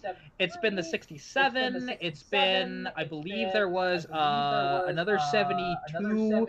And I think there was like a 69 as well, right? It's been a few different ones, so it's hard to kind of, you know, there are certain cars, like the Batmobile can actually be trademarked that way, right? And that's understandable because it has multiple vehicles, but they always called it, you know, something different, like the Batmobile of Republic. And those are actually, apparently, if they want to go after you, they don't do it too often, but if you do a build on your channel of a Batmobile, they will come after you. But if you build one on the side and reveal it on your channel, they don't care. No, she was going after everybody's, not just ones you built on YouTube. There was private people that were getting theirs taken. Actually, that was true. Any of the ones that were built because way before they would happen on YouTube. Yeah, like. I was seeing people losing theirs. And I mean, that is true, actually. But a lot of those were getting, honestly, they were getting thrown out in the courts because you just bought it. You didn't, like she was trying, but it wasn't working out as well. And that's the one thing with BS for Build, because he doesn't know if he's going to get his car back. He doesn't care. And he doesn't, that's true. Like, he wants to, because what he announced is he wants to do... So, what he was initially doing was an Eleanor body on top of a, 2012 Mustang. 2015. Actually, yeah, you're right. It was a 2015. And now he's got a 2016, I believe, or 2018, as a donor to do the same sort of thing, but it's going to be more towards GT500. And that's who he wants to support, is Shelby versus Halicki. I think he already did that. Isn't that the white car that he Y-bodied? That's actually a mid-engine car. So it's... Yeah, I know that. It's not really a Shelby, it's its own creation. And that's the one thing. So he's going to do it that way. And, you know, he did another one as well. It was a coupe, though, for his cousin or his brother or something like that. You know, same thing. Ignore the drama in the chat. Yeah. But anyway, so it is the interesting thing. Why don't you say something interesting like, "Hey, dumbass, I smell a cop. We're going downhill too fast." I mean, come on. What? His radar. Edith. She's boring. That's why her name is Edith. Yeah, that, and she's nasally irritating. That's the only every time it goes off, the only thing I think of is that old Archie Bunker show. Sounds just like him. Shut up, Edith.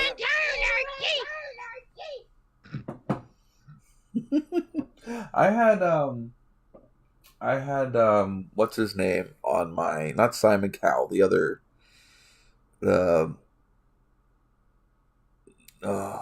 Hell's Kitchen guy. Gordon Ramsay? Yeah, I had him as my freaking navigation at one point. I've also had Batman and Cookie Monster. Nice. There is an app out there you can use on your phone.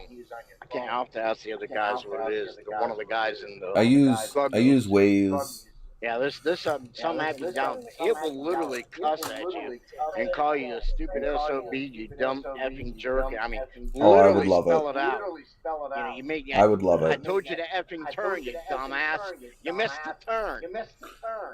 You know, why the F am I even in here if you're not gonna effing pay attention to me?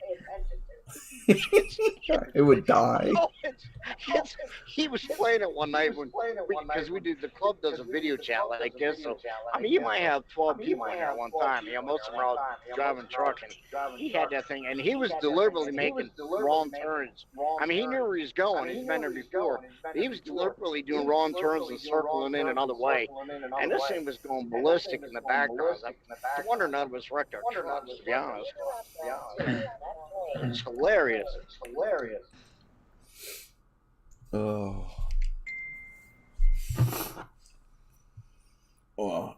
Where is she? Should be home by now. Where are you?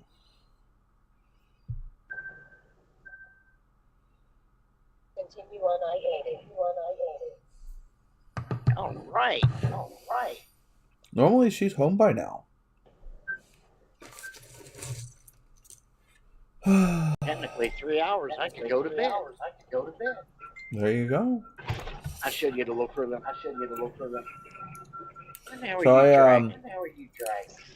So I'm still waiting out. I'm playing the waiting game with Harbor Freight. I'm waiting for them to send me a big enough coupon for me to go out and go buy the air compressor that I want. Not the big air compressor, just a little one for the in here. It's a toss up between the 1 gallon Fortress little quiet air compressor or the 2 gallon one. I want to get the 2 gallon one because it will go off less if I'm filming. You know, I can always let it fill up and then spray while I'm filming, and then hopefully it doesn't kick on right away. And Brad, I was just asking where my troll was at. Because normally she's home by now.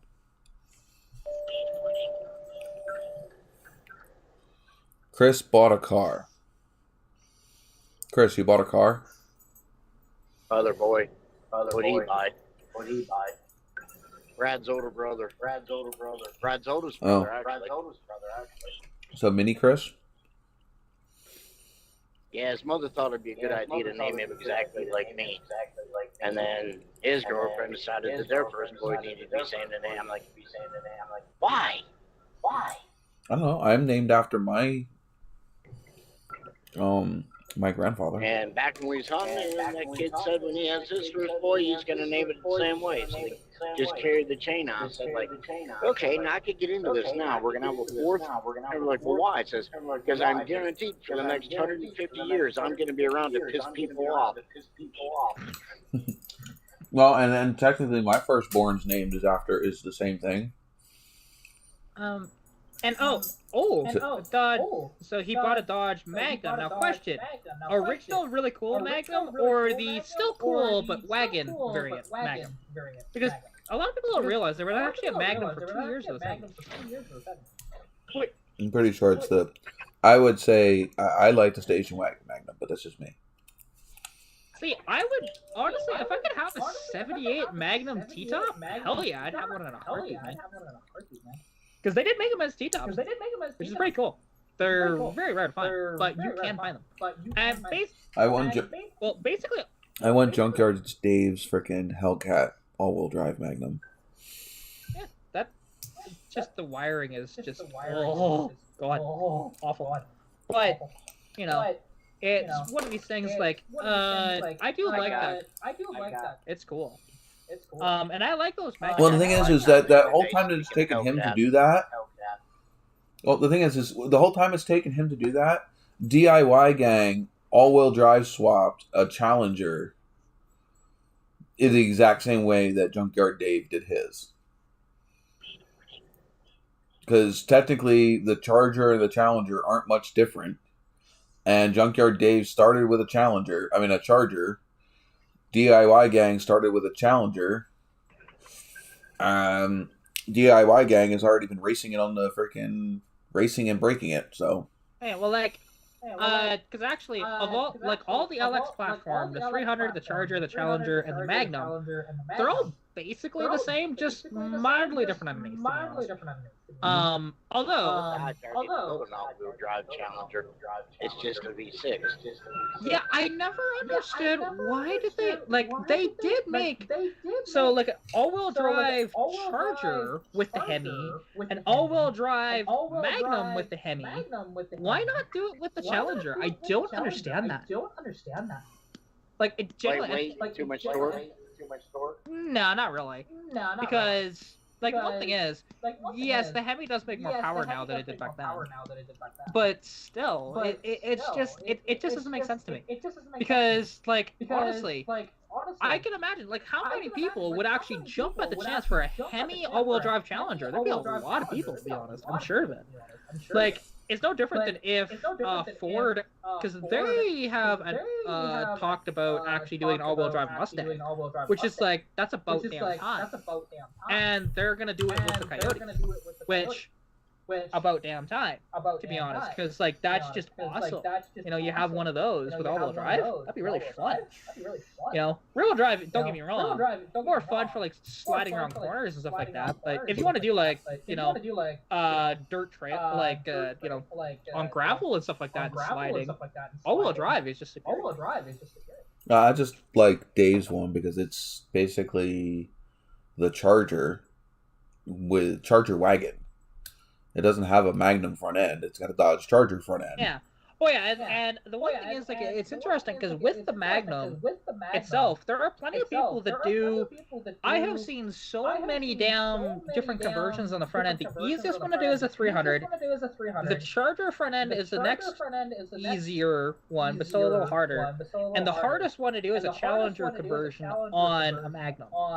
I would like to see a Challenger Magnum and make the roof line a little swoopier, or maybe the hips on the side of the car stand out like the Challengers do. Just that way the rest of the car, you can still see the Challenger in the back half. But yeah, a Challenger wagon would probably be really cool looking.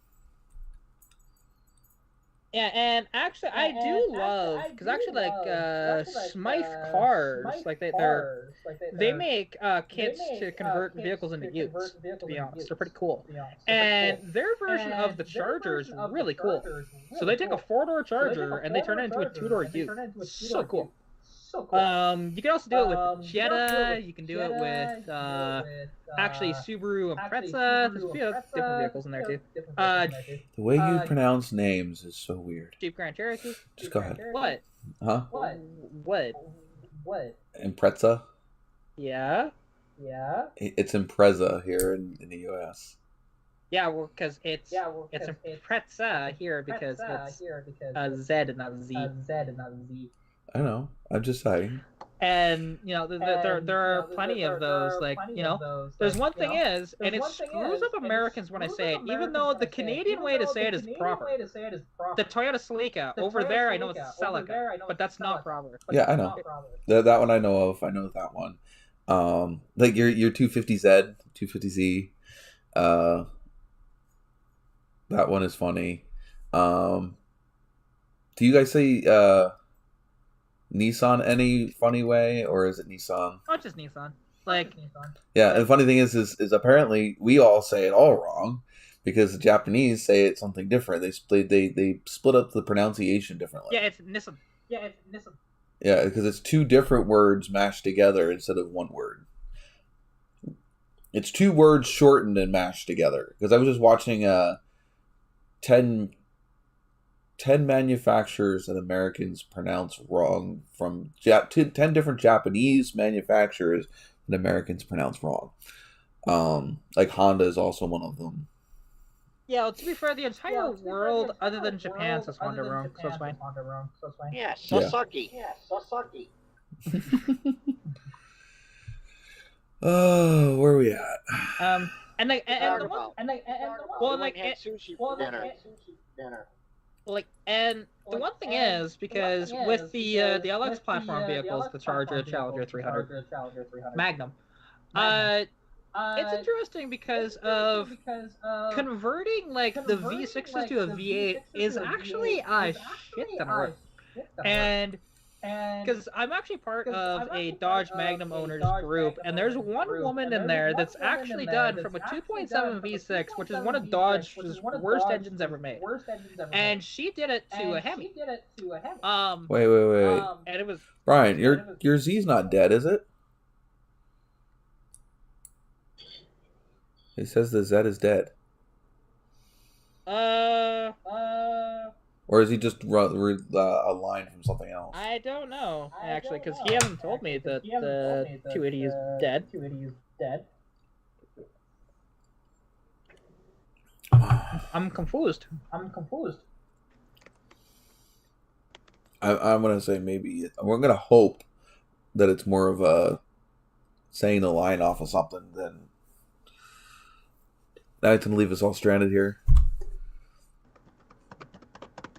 Either that or he's behind in the chat and He might be behind in the chat. I'm not sure.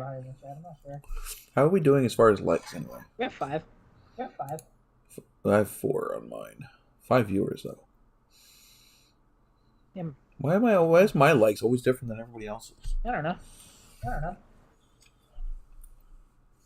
You think I would have the most accurate? Maybe I do have the most accurate. Maybe everybody else's is wrong. No, that's definitely not it. Yours is wrong. It's always wrong.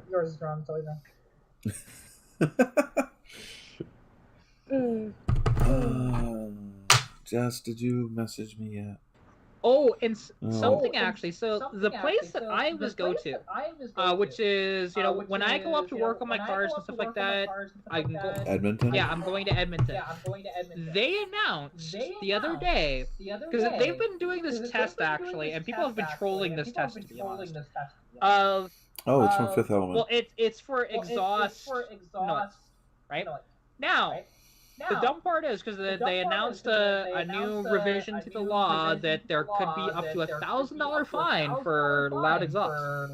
Which now haters. The dumb part is they don't actually have a decibel limit for that. It's to the officer's discretion, which is BS. Yeah, that's BS. It's like how is that? Now it's interesting because it won't take. How are you enforcing that? Yeah, I don't know, to be honest. And because you take that to court and it's like, what is this person's ears versus this person's ears? Oh, he said that's from a line from the Fifth Element. Okay. Yeah, I said that already, but yeah, we're good. Oh, well, sorry. I didn't. You over-talked me. I have. Okay, I'm sorry. I'm tired and paying attention to so upset about it. I'm so upset about it, Kat. Oh, fuck you too. Hope they hire a deaf Feeling guy. the love. Haven't you ever seen two cats interact? I mean, it's basically the same thing. Wow, hiss. Next thing you know, they're freaking curled up purring on the couch.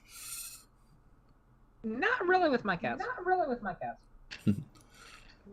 She's a day late and $1 short. No, she's just short.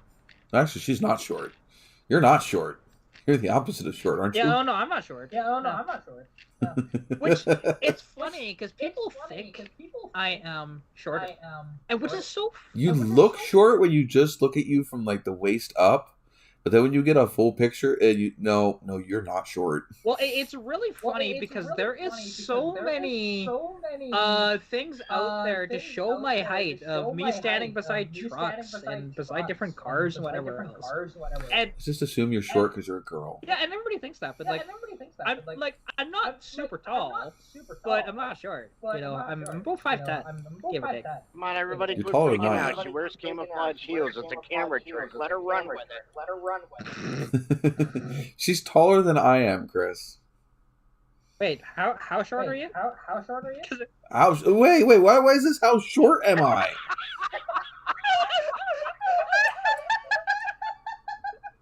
Why are we going there? It should be how tall am I?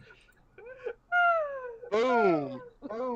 Well, see, jeez. Technically, it's just frying pan getting hot. She just throwed you the front dual wheels. Well, next she'll be calling out my shoe size. Oh, I don't give a shit about that. Well, we know you don't. No. Well, also, I have bigger feet than most women anyways. I already know that. It's really annoying trying to find shoes. So, it's very, very frustrating. Guys, you guys are pushing it. Jesus Christ. That's it. Remove your comments. Come on. Dirty jokes are for the private chat. Oh, you guys, see, I'm a little too lax, apparently. People thinking they can just do whatever. You gotta be a little bit more innuendo than that. Yeah, that. Chris is at least pretty good at doing innuendos and not flat out saying things. Yeah, gotta remember, this is, even though we do cuss every now and then, it's still family friendly, or we try to be. If you knew how many forks and twists I got in my tongue to spit one of them out to make it friendly. I know, there's like 6 sensors it's got to go through, and then it's still kind of okay. It takes me 3 days to be able to eat normally again. I don't taste a damn thing after a show. Just suck it through a straw. I think it was meatloaf. They had to get ground up. Oh my god. That was mystery meat. Gotta stop stopping at those freaking dive truck stops. Hey, I'll have you know I only stop at the best greasy spoons that America has to offer. With the full-on reptile show. Exactly. And if that don't work, if you collect it like a little horse patty when you're done, you can patch the road in front of you with potholes and drive across it. Yes, you need to be more discreet. You got to learn how to beat around the bush, not shave right through it. That don't work if it's already shaved. Somebody got loose. Well, at that point, yeah. At that point, you got a question: was this thing electric or battery operated? All right. We're not helping anything. We're being our own bad influence. Yeah, because I was only half paying attention to that, and then I heard that end part of that. I'm like, oh, okay.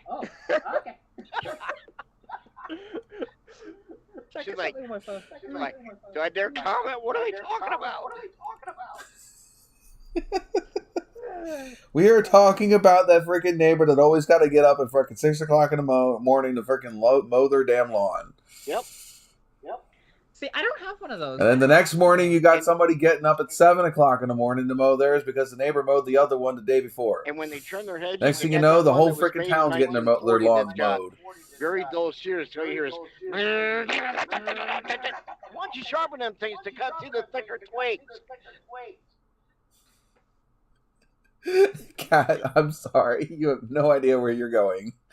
Yeah, I am. Yeah. She's along for the ride down a hill with no brakes. See, I've been there and I've crashed every time. Wait. So you actually took that guy up on his offer? Wait, what? What?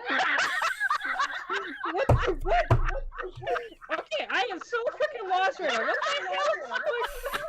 What? Did you not just share us a screenshot the other day about somebody wanting you to make a video of you acting like you were driving and you lost your brakes? Oh, that, yes, okay. I was trying to figure out, what are you talking about? Yes. Where was your head at? I don't even know. I mean, obviously it wasn't in the automotive stuff. Your mind was not blown. A different type of blown, maybe, but not that type. No, see, okay, so, hey, link in the t-shirt down below for the link in the t-shirt. Wow, I just fucked that all up. Link in the description. You can pick up the mind blown t-shirt you see below me. No, I mean, way to go, talk show host. Yeah, woo! And no, so what they're Where's the big hook in the background from the Gone Show now? Jerk him off stage. But so what they were referring to was, I had a guy message me on Instagram that I should, and now there's two parts to this, because not only should I do a video where I pretend that my brakes have gone out in my car, which no, that's not gonna happen in my cars, but whatever. So, anyways, which the dumb part is, I would actually have to make it so that the brakes are disconnected to fake that if I'm actually moving. Why? You just put your foot next to the pedal. I have a clutch pedal though. It doesn't work. Put it on the floor. You're not gonna see the pedals. You can actually. You just gotta have your leg moving. It doesn't matter. Like, to be honest, I'm not doing that. Though you don't even have to be moving. You can fake it. You can say, "Oh my God, my brakes went on. I'm going down a hill," and then grab the emergency brake handle. But have a bathroom plunger and never the handle painted black and jerk it up and have it fly in the back seat. Oh, I'm so duck soup. What the? Chris was dropped on his head as a kid several times. Just roll with it. Just act like you don't see it. I used to climb trees, but I couldn't get out, so I jumped. Oh God. But anyways, so the guy wanted me to film this, and then he wanted me to send the footage to him so he can edit it for me. I'm like, have you never watched my? I'm a YouTuber. I edit my own shit. Well, and the dumb part is, it's like, has he never watched any of my content? There's almost no editing. It's one shot. Like, you dumbass.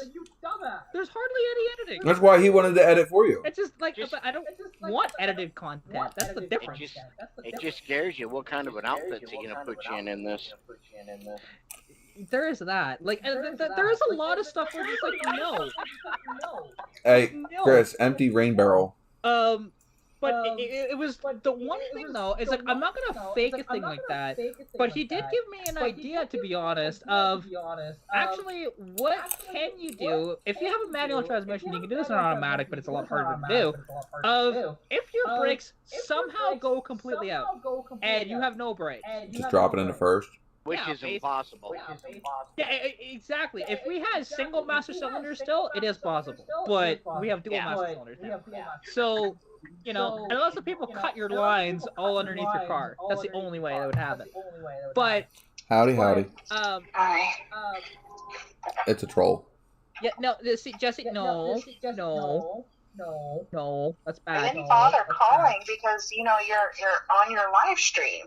Well, now you're on my live stream too. Oh, I was complaining to staff. Well, actually, seeing them. But they were all asking about you. Huh? They were literally asking about you, where you were at. Sorry, my car keeps on trying to steal the phone. Oh, I hate it when it does that. But no, the chat was asking where the troll was at tonight. The troll was at work. Yeah, but you were supposed to be home like an hour ago. Yeah. So he's getting worried. I was about ready to take a break from the live stream and go call you. I was complaining because of the whole insulin thing. She was having a problem getting a hold of whoever was supposed to do insulin today because they hadn't bothered training her to be able to give insulin, even though that we've done it at our other jobs. She hasn't had the training at the current job she was at, so she wasn't allowed to give it. Okay.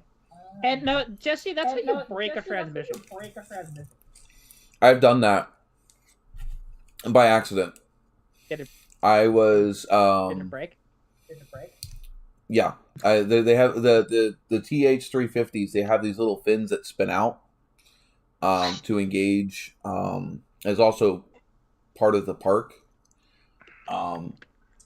And I sheared like 6 or 7 of them off of it. They're just like these little flaps that kick out.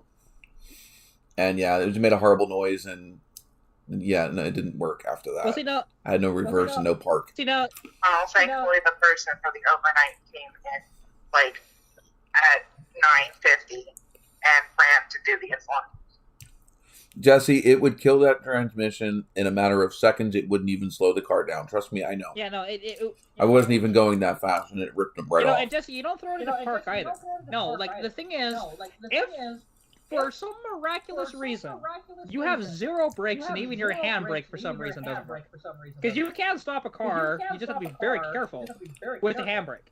you know, because I've done that. It's not. Yeah, because you can overcook it. But basically, with an automatic, all you'd have to do is downshift it. Like, not go from like third to first or anything like that. That's just gonna break the transmission.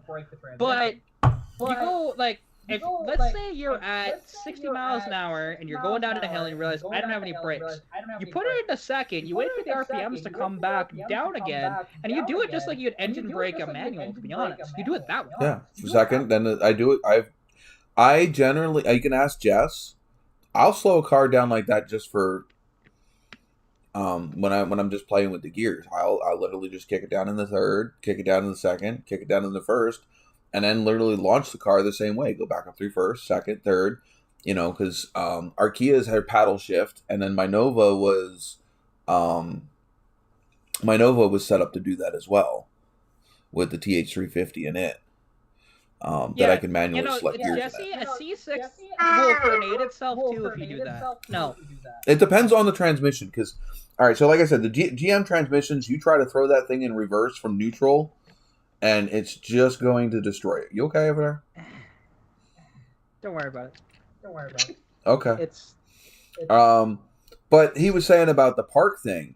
If you were to throw like my Dodge transmission into park from rolling, it's got literally like it's got a rod with a ball on the end of it that slides into a slot at the tail of the transmission, and either A, you're not getting it to slide into that slot while it's moving, or it's just going to shear the end of that rod off. Yeah, and like, see, the best thing you're gonna do with an automatic, because when you find out that you don't have any brakes, you're probably not in a panic situation at that point, to be honest. Depends. I've been at the point where I've had brakes, but not enough brakes approaching a freaking traffic light. Yeah. Oh, yes, but you know what I mean. Fuck. Anyways, so. Like, and that's the one thing you'll typically know at some point that shit, and that's when you downshift, and you don't downshift into like, and you don't put it into reverse while driving, because I don't care what transmission you have, it's gonna grenade itself, and it probably won't even slow it down. Like, to be honest, like what you would do, and as soon as you get into first as well, you let it slow down enough, then you throw it in the neutral. Honestly. That would be the way I would do it. And like with my manual, because I am gonna do a video when the roads are a little nicer. Coming down I have a steep hill coming in and out of town, and I'm gonna show people how I can go from highway speeds to in-town speeds, but also show it as an example of what you can do if your brakes go out, you know, of engine braking, because I do it all the time with my car. And it doesn't hurt anything. So, you know. Engine braking. Chris wouldn't know anything about that. No. The difference is, though, he actually has a device that's doing it for him. Like, all that does is the Jake brake. Doesn't that just close off air going into the exhaust valve and lets the exhaust pressure slow the engine down? Basically, yeah. Yeah, Chris is no longer talking to us. Apparently not. Yeah, and that's basically what Jake is. He's muted. Yeah, and that's the one thing, and that's why, like, and you can hear when a truck's Jake turns on, which the Jake brake sounds so cool. You know? It does. And which is so funny, because, like, and in town, you know, you'll see the signs of, hey, you're not allowed to use your engine retarder brakes, that's what it's actually called. Just, slang is Jake brake. But, and what's so funny, though, is, because even there's signs for that here in town. I don't think I've ever heard a truck not have their Jake going through town. But, and it's for obvious reason.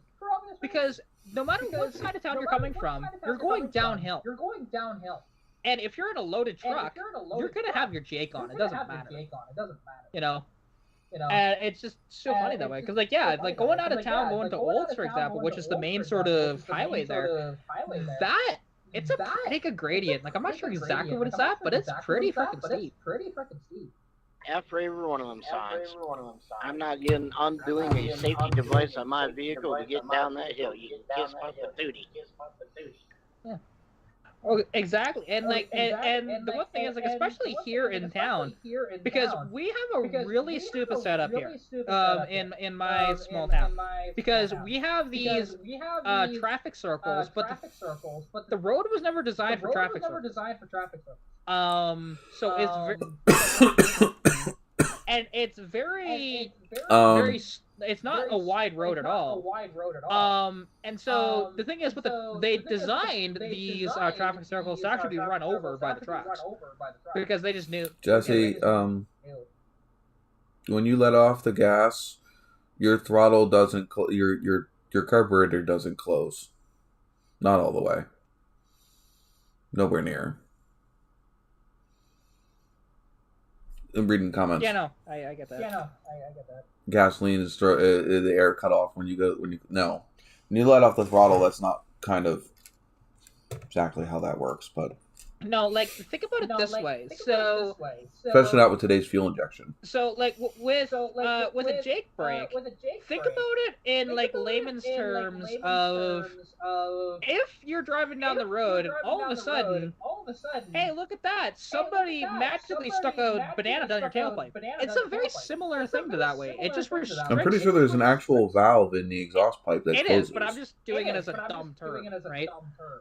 Yeah, I'm sure Jesse knows that, but he was talking about the fact that, because he wasn't talking about he's saying that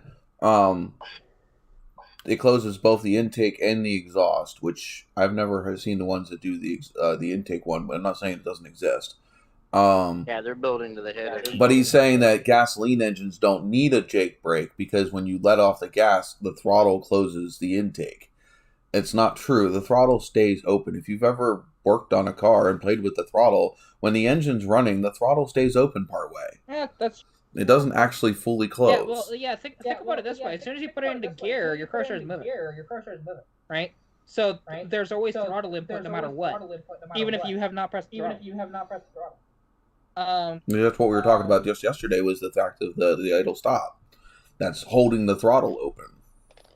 Yeah. Oh, exactly. Yes, it limits airthrow, but it's more of the fact that it's not being fed. It's not feeding enough air and fuel to run the RPM that the transmission is wanting to run.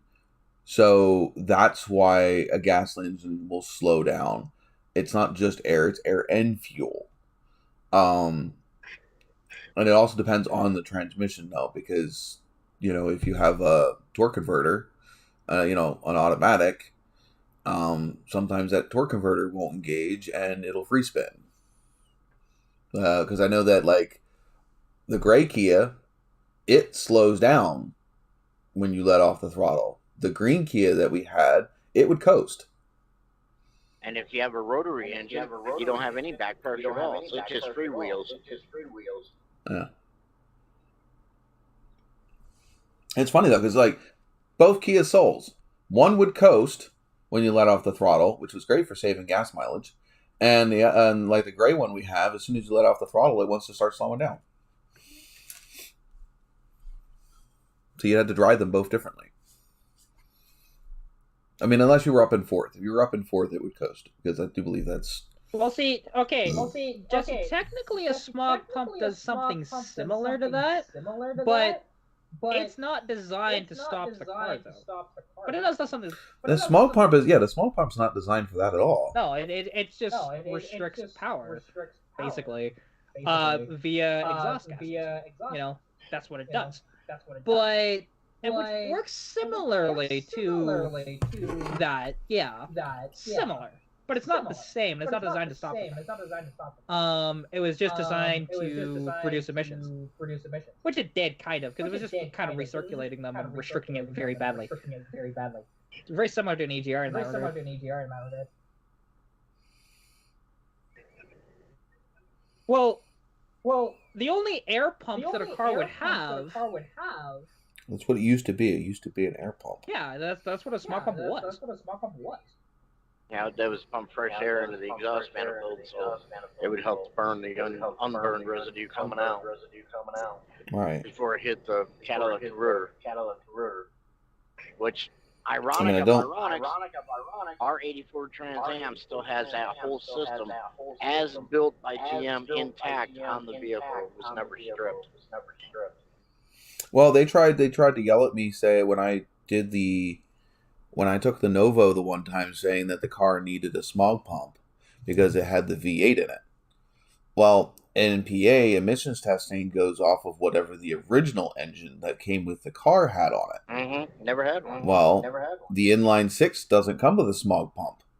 I didn't have to put a smog pump on my V8 because the inline 6 didn't have a smog pump. So, got away with it. Didn't have to have an air pump. And they pulled out their freaking Chilton's manual, their shop manual, and it showed that the inline 6 didn't have an air pump. I hate when you do that. I mean, technically, yes, an engine is an air pump. You're not wrong in that regard. But it's not really what we're talking about. Like, I'm confused at what. I'm genuinely confused at what you're talking about there. Then. I don't get it.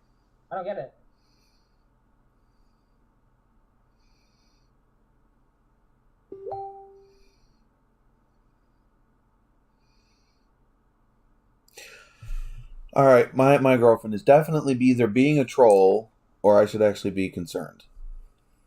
She's always a troll.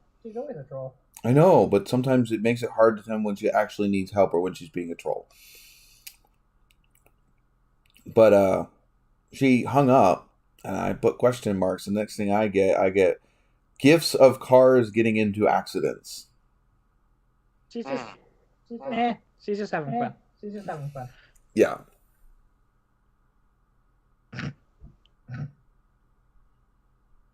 Nice.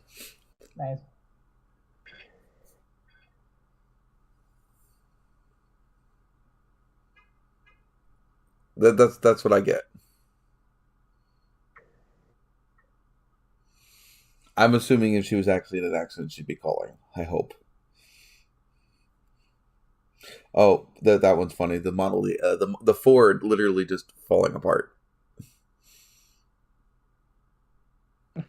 Mr. Smokey Bear, you got one hell of a place to set.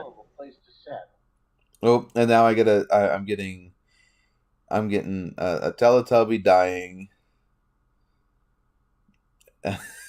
Yeah, she's trolling.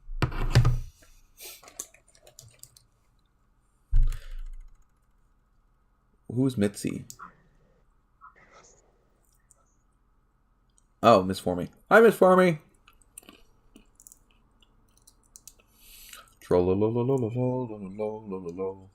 Everybody just decide to stop having conversation.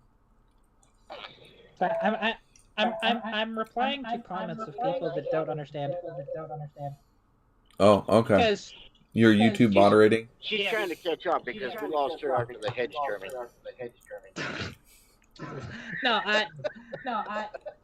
No, like, to be honest, I wasn't really paying attention to that conversation very much. I was doing other stuff on my phone, and then I just and then I heard snippets, and I was actually very confused for a bit. That's the absolute truth. I'm not lying to that. Cat's brain is fried from Jesse. You heard that one comment that just grabbed your attention, like, I don't want to step in the middle of this. I have no clue what the hell they're talking about. That's the one where you're Homer and you back slowly into the bush. Yeah. Oh wait, we trimmed the bush. Yeah. There's less bush to hide in. And he got jagged in a place we can't discuss in public. Which Well, we know how engine speaking of that, braking works. Man, Miss Formie met me back here out about 2 hours from the house where I was coming through on my route, and we went to dinner, and that had some channel planned, like dumb bloopers type things. Mm-hmm. So would you say that? What are they? Paragliding? You don't really like the parachute hang glider type thing where they look like they're hanging in a seat, sitting down, flying around when they jump off the cliffs now. Would you say that the guy landed on the top of the tree in a very inappropriate manner and had to call 911 to be rescued? Oh. The troll is home. I heard her just walk in. Waiting for the dog to attack her. But yeah, because it's interesting of how many comments I've gotten on, like, this is mostly through Facebook as opposed to actually on YouTube. Because people on YouTube do understand there's different variants with different engines and different setups, especially in the wintertime, where when it gets really cold, carburetors can struggle a lot, and they do, until it gets warm. Once it's warm, it's fine. But initial startup can be a bitch when it gets really cold. There are some people that say, oh, I've had, started my car at -50 with a car, but it's been fine. I'm going, there are going to be some setups that will allow you to do that. Some. But not very many. And especially when mine's modified, yours is probably stock. Which, granted, if that thing was bone stock and everything was still working, it's possible it would start a little easier. In the wintertime.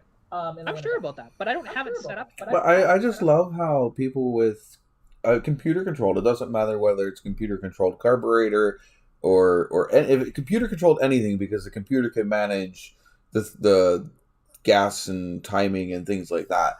How they compare a computer controlled as being cold start when it is nothing cold starting a carbureted dumb car, for lack of a better word, versus anything that's got a computer to help control air fuel management. Yeah, they're not. Is a completely different animal. Yeah, well, they're not talking about any computerized stuff. They're talking straight carbs and stuff like that. Like, and even when all the stock equipment on my car, the only thing electric was the ignition. Other than that, everything else was sort of mechanical stuff. Like, there was, and now, because somebody mentioned it in the one video that I put out of all of the emissions crap that I deleted from the 81 Capri. And the thing is, with that stuff, it was mostly a bunch of vacuum lines and a couple of modulators, whatever. It was basically, it helps it with, like, cold starting, but it does make it run like ass. They just did. But it helps with starting it up initially. Which, we can fight the car starting, and as long as it runs in the end, that's what we care about. Like, really. It's not the other way. Starting, let's go back to the days when you had to build a fire underneath your oil pan of a truck for the damn thing to even roll over. You mean the molasses in the bottom of your pan? Yeah, see, You used to be a day you get to do that. Hey, there's still some people that do that because their engines leak so much oil, or they just knock without putting like at least 15 or 20 weight oil in their vehicles anyways. I've seen it. Quite a bit, to be honest. Because you can just look at sometimes on the street, go down any residential street when there isn't snow on the ground. That's a good way to freaking just torch your whole vehicle, just saying. Oh, it is. It's horrible. But some people do. No, what he just said. Ride with gas over the carb. You're just asking for that thing to just go boom. Yeah, no. Like, it's so funny because my one video that I put out, and I could have did it a little better than I did it, but I just did it the way I did it because it worked. And it was safe, to be honest. The way how I did it was safe, because there's a video on my channel called the non-OSHA approved cold start, which is that a grenade and running? No, basically what it was. So I had, and it was one of these squirt bottles, because some people complain, it's like, oh, the gas is going to eat that squirt bottle. That gas is still in that squirt bottle 2 years later, and it's still fine. But gas doesn't necessarily eat all plastics. It depends on what the plastic is. And this one's designed for. And it's more other ether based liquids that will. Like like PB Blaster, do not put in plastic container. Yeah, no, definitely not. Like, and that's the one thing though, is like people were talking about that and like having that in my car, and that's just gonna leak out, and it's like, no, it just smells a little bit like gas because you can smell the vapors, but other than that, it's fine. Like, and gas won't eat a solo cup. Yeah, no. And to be honest, like, anyways, there were so many people that called me out for that video. Because all I was doing, okay, squirt bottle that was designed for chemicals. I bought one of those style as opposed to the little dollar store ones, just in case. I didn't think it was going to be a problem, but just in case. It was actually like $2 upcharge, so I didn't really care that much. But anyway, so I took, because at the time, with my 1 barrel carb still on the car, and I had the original style air filter on the car too. Because instead of a stud, I had a bolt that went through the top. So I would take the bolt out, and basically, when I would start the car, I'd quickly run up front, and I'd squirt gas straight down that hole. So the thing is, if it backfired, all it would do was just blow off the lid. There's a reason why I left the lid on it. Doing it that way. Like, I would not recommend anybody do it that way, but how I was doing it was the safest way I could have done something that sketchy, to be honest. But really, it's no different than if you're, like, I've seen much sketchier people where they'll start the car and then they'll have a bottle and they'll start pouring it down the tube. It's like, no, that's sketch. Much more sketchy. The fool I watched one day that had the bolt tank with a little squeeze bulb primer with a rubber hose. You run the rubber hose out the passenger window under the hood into the top little hole in the air cleaner like you're talking, and he squeezed the bulb and oh wow, it followed the tube the whole way back. Boom! Yeah, no shit. Like, and that's the one thing. Like, with my little container, if somehow a backfire and it went through that little hole, which it wouldn't, to be honest, it would just pop off the top. That's where all the energy would go. It wouldn't go through the hole. But even if so, it would just pop it off and hit my hand. That's it. You know, not a big deal. It's just so many people made that a huge issue. Like, you can look at the comments on that. But that's okay. It just made that video blow up more. That's all. It's gone like 4,700 views, something like that. 5,000 views. It's pretty good. You know, and it's just funny. I had it a different name before, but then I realized, you know what? Actually, the non-OSHA approved cold start makes more sense on this, and it's just funnier. So I did that as the tag. And, you know, and I still get I haven't done a comment in a while, but every single time there's a comment on that, they call me out. I'm like, dude, I explained the science about it. It's fine. If I had the top off of the carburetor, yeah, what I would have done it been a little more sketchy. Because it was one of these things with that old 1 barrel carburetor. It needed to be rebuilt, but it's a 1 barrel carb. I'm not going to rebuild it. It's just not worth it. So that's the reason why I didn't. And I just fought that for, it was about a month. And then all of a sudden, it decided to be good again and not have to do that anymore. I don't know why, but that's how it went. And that's true, actually, because the one thing is that people don't realize is that a container full of gasoline to the brim is pretty safe. It's when it's mostly empty is the problem. And whoa, I got an ad in the middle of the live stream? What? That's weird. I have never had that. It gave an ad in the middle of the live stream. Could be because I clicked the button to add an ad after you were done your conversation. That's rude. I waited till you were done talking. I wasn't done talking, though. I kept going. You gave a break. Ah, that's just wow. That's as classic as that skirt there, that picture she put over her face earlier. When did I put pictures over her face earlier? No, she did. Remember? Yeah, do you remember the unmute your mic or whatever it was she put up? They covered her up. Yeah, but that didn't show up in the live. That only showed up for us. Yeah, only showed for us, but it's still hilarious. Yeah. that Miss Formie says you weren't alone. That's just sad. I need to remember to do that more often, though, because it actually does help the live stream. It does. I need to find places to do it. And I thought you were done with that topic for a second. Yeah, no, I wasn't. Because like I was talking about with the 1 barrel carb. Because again, it's a 1 barrel carb. I didn't want to rebuild it. It honestly was just a piece of crap, and it just kept getting worse and worse and worse. And to be honest, because Ford on the 209.6 had 3 different carburetors throughout the years. They first a word from our sponsors. And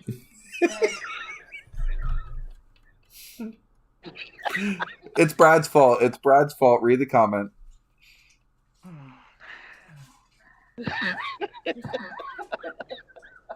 Yeah, I read that before. And no, he just said that like 10 seconds ago. Yeah, no. Right before Chris made his comment. Yeah, I saw it as I was talking, and then Chris came in. We are a podcast. We are not a scripted show. No, we're not. I know that. And I can't see nothing in the stream as far as comments or anybody commenting because I don't have the ability to look at it. Oh, you don't have the chat up. Yeah, I don't have it. I can't put it. Well, you and put it because your kid and your brains think alike because you both said the same thing. Brad's exact line was, "We'll be right back after this short break." LOL. Now back to what Kat was saying. On today's show, we have Kat going crazy. I hope we didn't actually piss her off because that was not the point. Kat might be having a bad day. We shall apologize to Kat later. I would say she had a long day. Long day?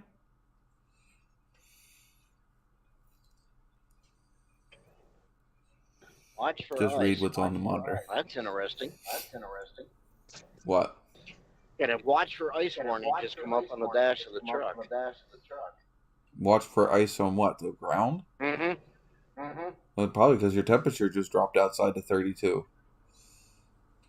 Most likely. I think Kat went to go take a mental break. Because Kat was probably struggling. We were probably being a little overwhelming, and I will need to apologize to her later. Even though it wasn't intentional. I don't like pissing my friends off. We just counting up.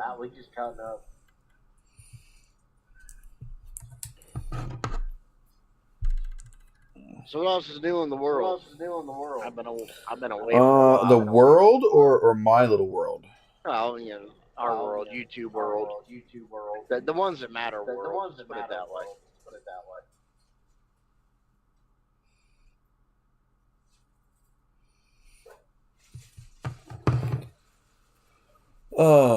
Well, like I was saying earlier, I didn't even get to go over the channel update stuff.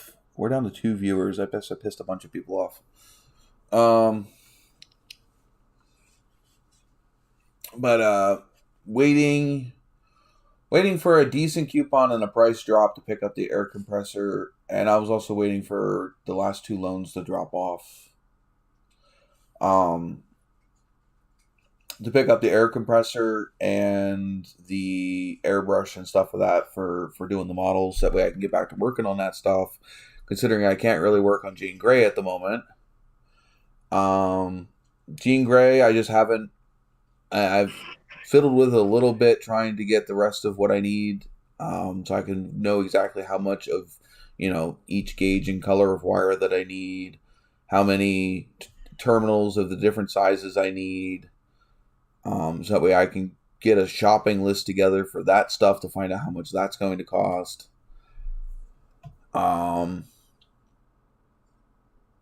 I started doing stuff to clean out the garage, so that way I can probably get both the cars home soon.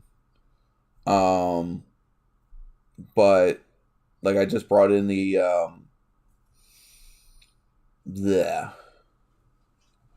I just brought in the dishwasher from the other day. And so that's no longer out there. I have some other stuff that I can get to now that the dishwasher's out, that I can bring into the house, so I can start cleaning out that garage. Because Jean Grey is taking a little bit longer than I would like to get out of her side of the garage. I have a 2-bay garage, Jesse. I have a whole second bay that nobody ever sees on the camera. Mainly because it's full of junk from moving. It's got a garage and a storage shed. Yeah, basically. All under the same roof. It wouldn't be 3 cars. It would be, by the time that they came home, it would be 2 cars. Because the Black Nova, unfortunately, the whole front end of it's going to get ripped off. I'm keeping the engine, the trans, the front subframe, fenders, hood, basically everything from the firewall forward. I'm keeping the rear out of that car. Probably the gas tank too. So the rear suspension, the gas tank, the shell is going to be gone off of the black car. Cutting some parts off of it that I'm going to need for the gray car. But for the rest of it's going to be junk. The gray one, basically everything but the rear suspension. Well, not even the rear suspension, just the rear axle. Because the leaves are junk. There's no leaf perches really on it at all. Yeah, no, it's just going to be basically the gray car itself. It's just going to go up on a dolly. Stripping everything off of it, it's going to go onto a dolly. And the black car, everything from the firewall forward is getting pulled off, and the rear suspension, and then the body's going to get cut up and taken to the scrapyard. But I mean, I would have loved to be able to cut the floor out of that car, but I don't even think there's enough of that car to make a decent drag car out of it. So, like where they just cut the floors out and put a tube chassis under it. I don't think there's enough of that car left. Full chassis basically with just a body shell over it, for the most part. Yeah, but I don't even think there's enough body shell left of that car to do that. So, yeah, that car's just junk. It's Swiss cheese. The only reason I'm keeping it is because, like I said, the drivetrain in it is still decent, and so I need the front subframe. So, because the front subframe on the gray car is jacked. Hopefully, the front subframe on the black car isn't jacked, but we'll see. If it is, it's been like that ever since I bought it.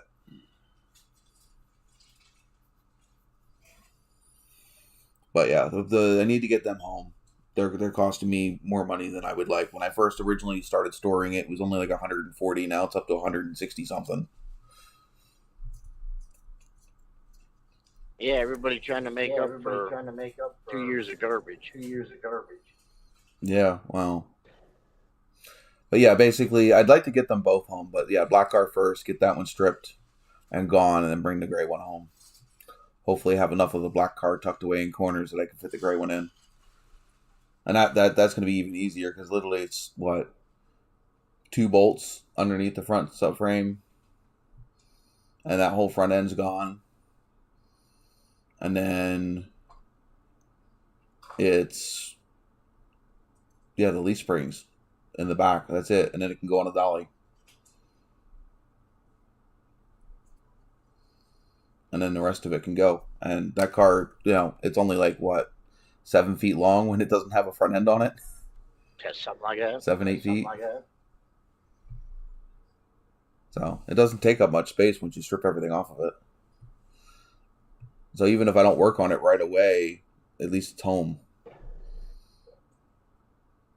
It doesn't it's not like it has any doors or anything on it either. The black car has doors. But yeah, I need to stave the doors and the doors off the black car. At least they're lighter than the bird doors. Huh? So at least they'll be lighter than the bird doors. Not really. Doors on that Nova aren't much lighter than the doors on the TA. Just different shape. You don't have them all stripped? What? The doors on the Nova? Yeah.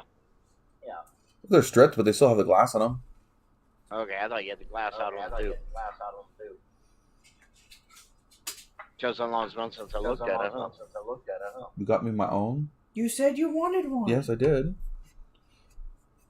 How many of these things are we going to have hanging around? Hello, troll. Hello. She got me another incense burner. Oh, and you have to tell the world what these are. She got me some new crystals, and I don't remember what they were. Remember what this one was? Should be a apophyllite. Okay, so she said this one is apophyllite. Not sure if you're going to be able to see that. Okay, right there. And I'm not sure do you remember where this one's from? That's cool. India, I think. In India, and then this one's from South Africa. And it is spiral quartz. Does that sound? Spirit quartz.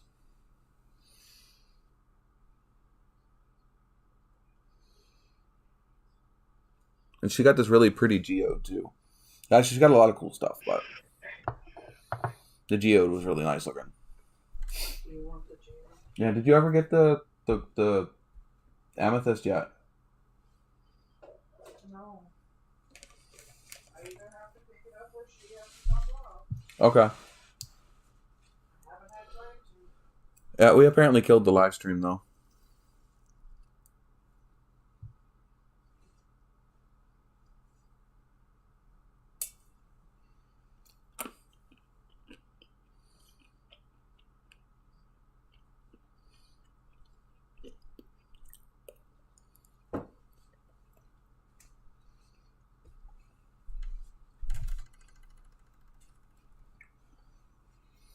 Oof. I'm not sure how well this is going to come up on camera, though. I'm not sure how well you can see in there, but that's wild. That's wild. Yeah, it's pretty cool. It's big, too. A half coconut? A half coconut? A little bigger than a coconut. A little bigger? A little bigger? Yeah. That's a big one. That's a big one. Well, Jesse's here and Bradley's still here, but my thing said 0 viewers.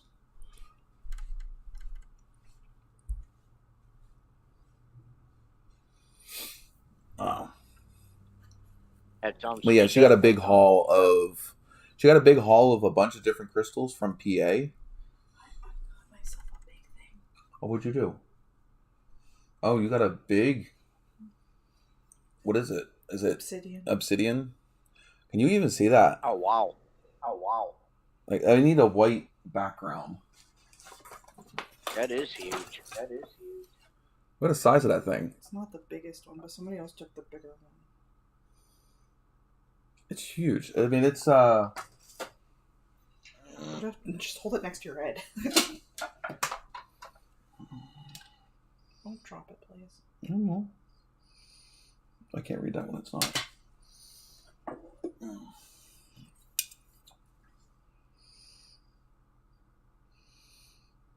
9.5 inches long.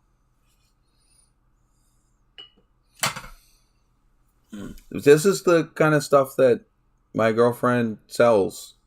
Not necessarily one that big. That's one of the biggest ones I think she's gotten. Oh, I got this for me. Well, yeah, that's your personal collection. But the crystal company, Crossroad Crystal Co., she sells stuff like that. You could probably get something like this for somebody if they wanted it. Yeah, she does take personal requests too if you're looking for something. Oh, your stuff don't like us. What stuff don't like this? Oh, I'm here. Oh, my analytics maybe.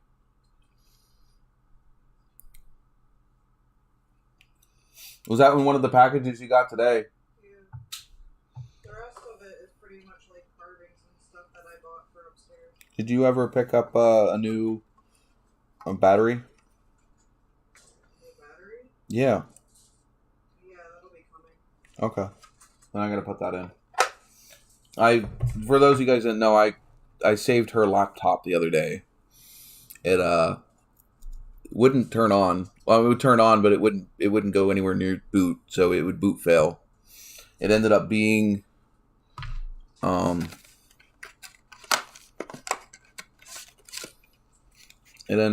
her actual spin drive in a laptop. This is most of it. Let's see. Well, hold it up to the camera. It's over there. Can you reach? But I can't. There. She got a handful of tumbles. They're not tumbles. They're What are- carvings. Oh, they're carvings? What are they? You pick a few. So what do we got here? Fairy. That's a fairy. Oh, she's got that's gonna be hard because it's black. That's neat. That's neat. There's a squirrel.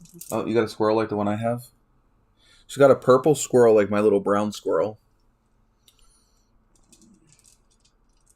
And these are all made out of This one here is a bunny. crystals. It's got Bonnie. I'm trying to like wiggle them out. Was that hippo? A bird. A bird. A bear. A bear. Oh, that was cool. A dog. A dog. Is this gonna go with your good boy club? Yes.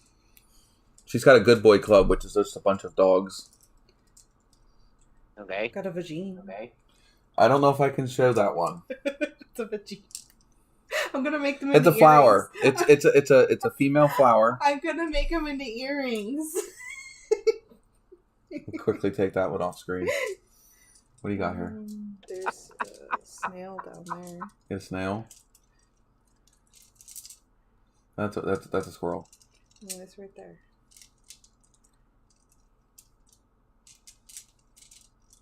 Oh, it is a snail. That's the only one. Oh, there's more nine-tailed foxes. Oh wait, who's leaving? Miss Formy leaving? Who's leaving? Jesse's going. All right, see you later, Jesse. My crystal vagine scared him away. Probably. A little snail. That 9-inch one, they're There's frightening. nine-tailed foxes in there that I got to make more jewelry with too. What? I can't hear you because I was So there's nine-tailed foxes in there too. like the one that I have. That's back there. Oh yeah, it's like the one I To have. make more jewelry. It's with. smaller than mine though. What is this? This is lab? Silver sheen obsidian. This is actually black, but it's got a silver flash to it. See it? Yeah, like a 10. Almost. It's called a flash. That's a sheen, not a flash. A sheen. One of my favorite stones that she sells, which is labradorite, has a really. I have a new freeform. You have a new labradorite? Yeah. Is it here? I just have. I have like junkyard rocks from the Freedom Factory. She's got actual like rocks that are worth something. Hey, that little cup of rocks is worth something to us. That's why we got it. Oh, here's lab. Is it? Oh, is she flashy? So this is labradorite, and you can see like that's it normal. You can see the rainbow. Does it do that after it's polished, or it comes that way? It is polished. Yeah, this is polished. Yeah, now, but that's why, because it's polished. Does it do it normally, like non-polished? Yeah, there's rough pieces. It just doesn't do it as well. But There's a wild. little in that one. The piece she has upstairs is it didn't sell, did it? Yeah, no, my favorite piece still hasn't sold. But yeah, this piece has got the most flash to it right here. most of this order was. You can see it right there. coins. That's actually the stone flashing. It's not reflecting light. What is that? You want me to hand that back first? Oh, this is the oh shoot, what is it? This is the stuff you just got the other day. Same thing, different. Hematite? Yeah, this thing's heavy. Same thing, different. It's like a lead ball, but it's called hematite. It's actually a mineral, not lead. What's this? Tourmaline and. Oh, this is that stuff with the purple in it. I'm not sure if that's going to show purple up on camera or not.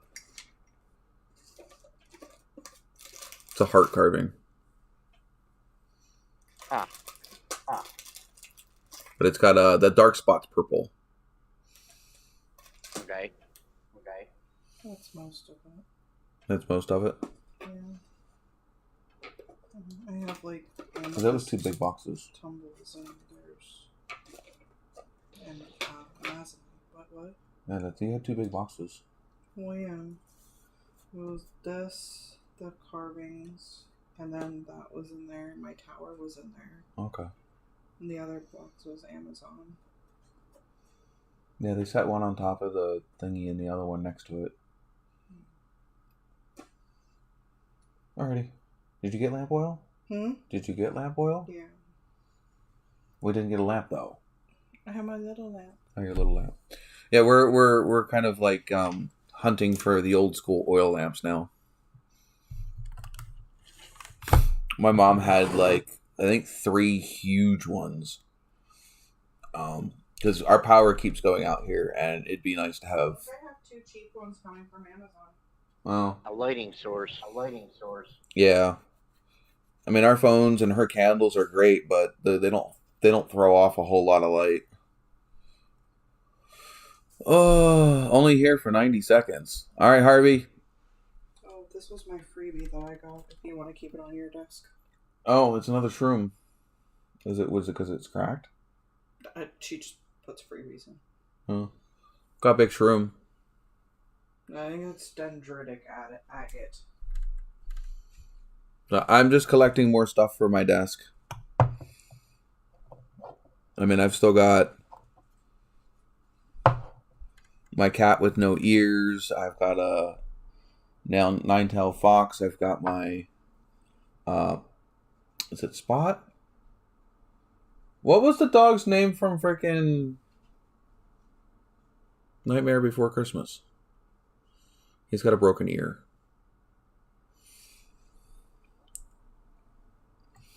I get the home of the misfit toys. Alright. We'll try to stay safe and warm. Oh. Somebody else bailed, huh? Huh? Well, Harvey popped in and popped out.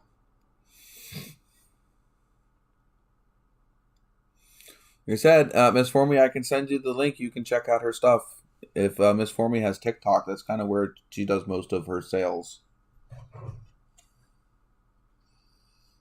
I don't know if Miss Formy has TikTok or not. I couldn't tell you. I don't have any of her business cards in here. Though she did have her shirt. I don't think that's in here anymore either. But that was what the snake and the snake wrapped around the key design that I did. Yeah. That's her new logo. Okay. Which she did get. She got some cool things. She got a one of those like insulated water cups, but what we thought was going to be a printed logo, it was just a sticker that's put on it, and she wasn't quite happy with it. Oh yes,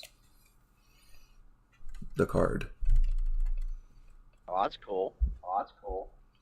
Here, let me put it this way here. If I can hold it so that way you can see it. It's not going to focus on it, apparently. Yeah, it's catching a lot of glare. Yeah. But yeah, I did that design on my drawing tablet. Does she have a store area to look at everything in prices? Yes. Kind of. It's not complete. What is it? I can send you to her link tree, I think. Oh no, the link tree doesn't have a. I'll just send you to the link tree.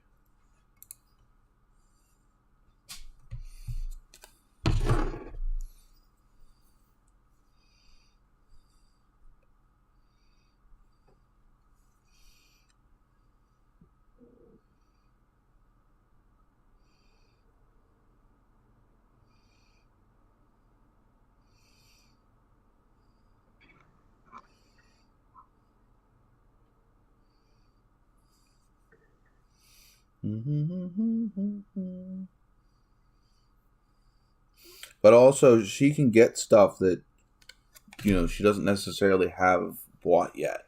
So if you're interested in something, you can always reach out to her. Yeah, it'd be something I'd have to examine. No clue. Tell us the rocks. It's like when I haul. Well, they have different. It's weird. They have some of them have different properties of what they're like hematite's good for like being grounded and healing ish kind of stuff and different things. I had to send it to somebody so I can have it because I'm just gonna copy the link tree link instead of just the one website. Wow, that's a big Linktree link. It's too big. Was it really?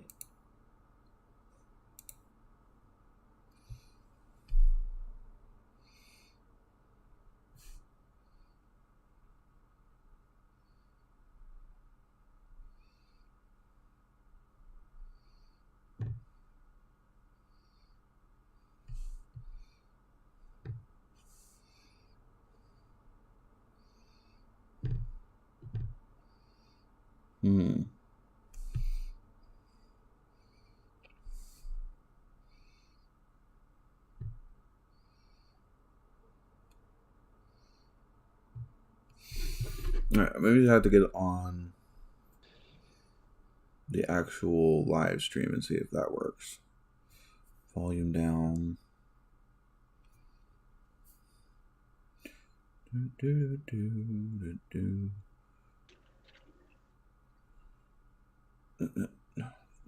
you out here. There you go. That's a lot shorter.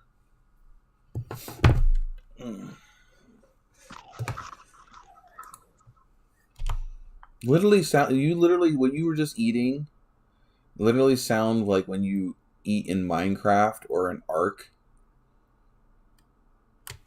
I had to look up. I was like, "Am I playing a video game?"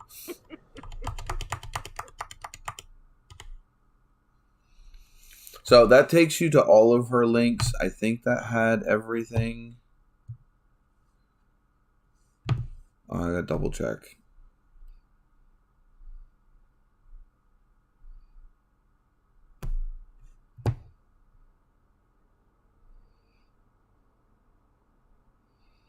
Yeah, that has the TikTok. That has her TikTok. The website. The TikTok for the company itself. The Instagram for the company itself. And the Facebook. And email. So yeah, it has everything.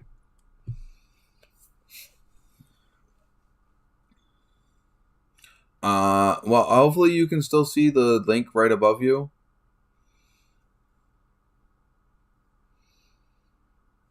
If not, I put it in your Facebook anyway. You're the one I send it to, so that way I can copy it.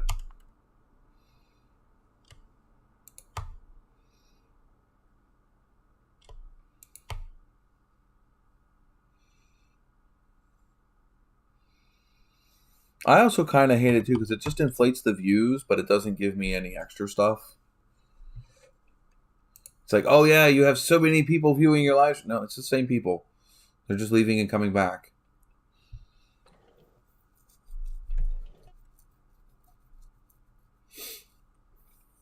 Oh. So you guys think I should get a 3D printer? I'm gonna get one of those resin 3D printers, not the plastic ones. Well, I guess it's still plastic because resin's still plastic, but not the extruded ones, but the ones that it dips it into liquid resin and then it like cures the resin and moves up a little bit, and they're a lot cleaner parts out of those than the extruded ones. That'd be cool. Mainly model parts. I'm thinking that if I play around with Blender and have one of the 3D resin printers, plus the stuff that I can print, I can download the files already done from Thingiverse, I think it is. Yeah, I can basically print my own model parts in whatever size and scale I want. So, like, let's say I want to make a custom, I don't know, Krager SS rim that's in a different size than what I can find in a model kit somewhere. I can print out a custom sized one, complete with tire, so to be able to make whatever I want. Now, make my own car parts. So let's say I want to print a turbo on my car, but the turbo doesn't come in the model box. Print a turbo out. If only it worked with real car parts. Yeah, no kidding.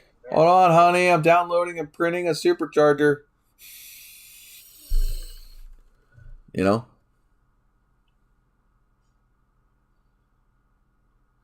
The thing is I don't know if roll bars and stuff like that. I mean, needed a new blower. right? He's saying it'd be nice to make roll bars and stuff, but that's all round stuff. Round stuff I can make easy. I don't even need to print that stuff out. What I need to print out is stuff that has a lot more detail to it. You know, like a carburetor that actually looks like a real carburetor and not some weird shaped thing that they used to come in kits. You know, or let's say I want to do an engine with like one of the cylinder heads off. You know, I could literally print out that kind of stuff. You know, I don't have to make kits the way that they come from the, you know. But yeah, roll bars, chassis, stuff like that is not too hard to do from a scratch pointer's point of view. I can make that stuff. I have round styrene and square styrene and stuff like that. Now, making a frame might be a little, you know, could be a little bit more something that I would use that for. But a standard tube chassis isn't too hard to do. Just take some round styrene and cut it or bend it cut it and bend it and glue it together. But like the taillight lens for the Trans Am, the big one that I have that I've been bitching about that doesn't look right. Yeah. You just print it. I can just print it out of clear red resin. Tint it with some black behind it, and boom, there you go. Got it. Done. I print my own snowflake rims. You know, if I wanted to do the, I wouldn't be able to use the stock tires that come in that. But yeah, let's say I wanted a more modern tire and wheel combination on that car. We can print one out. You know, you're not limited to what just comes in the kit then, or what you either can kit bash, or scratch build. I mean, I might even be able to find an actually more detailed Pontiac engine, but not even just saying that stuff. I mean, I've already got. Where is that stuff? Is that up here? Or is it still in the? I think I showed it off before. Give me a second. Any, meeny, miny, moe. No, it's up here.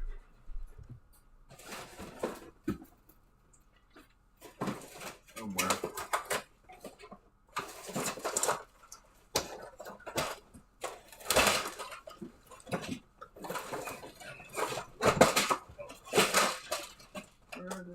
There they are.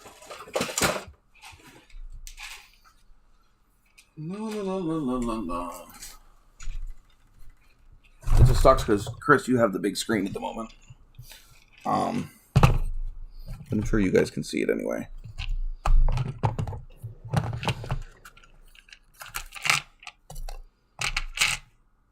That's the Hemi.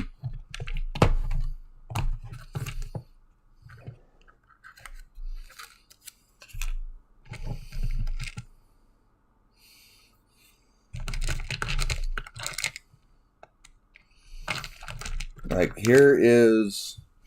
You can smell that shit. This is a printed front cover for a Coyote engine. Okay. The new Boss 302. Here you have...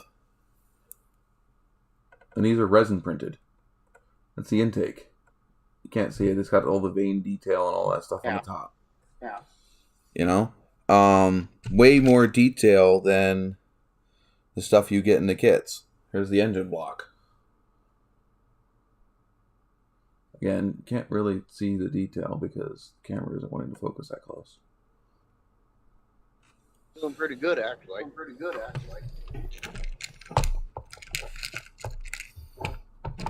You know, and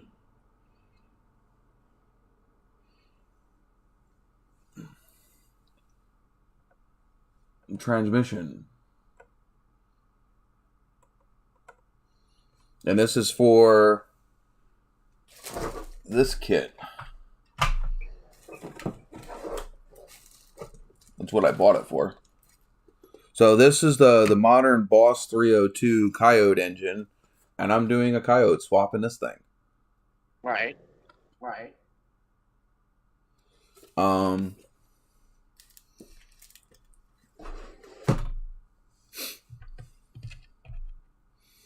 Then I have this one over here. Let me pull out one of the cylinder heads, and you can probably tell me what it's due.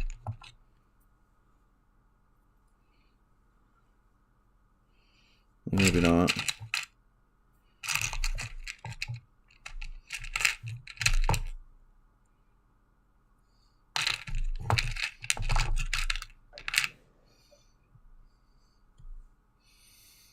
Here's the block.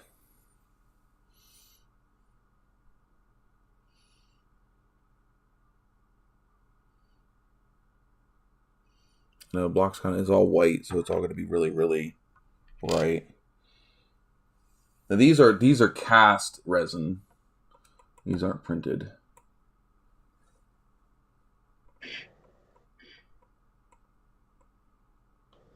But if you don't know, that is to a 427. What is it? Cobra Jet or a Hemi? Would you say? It's a Hemi. It is the 426 Hemi. Okay.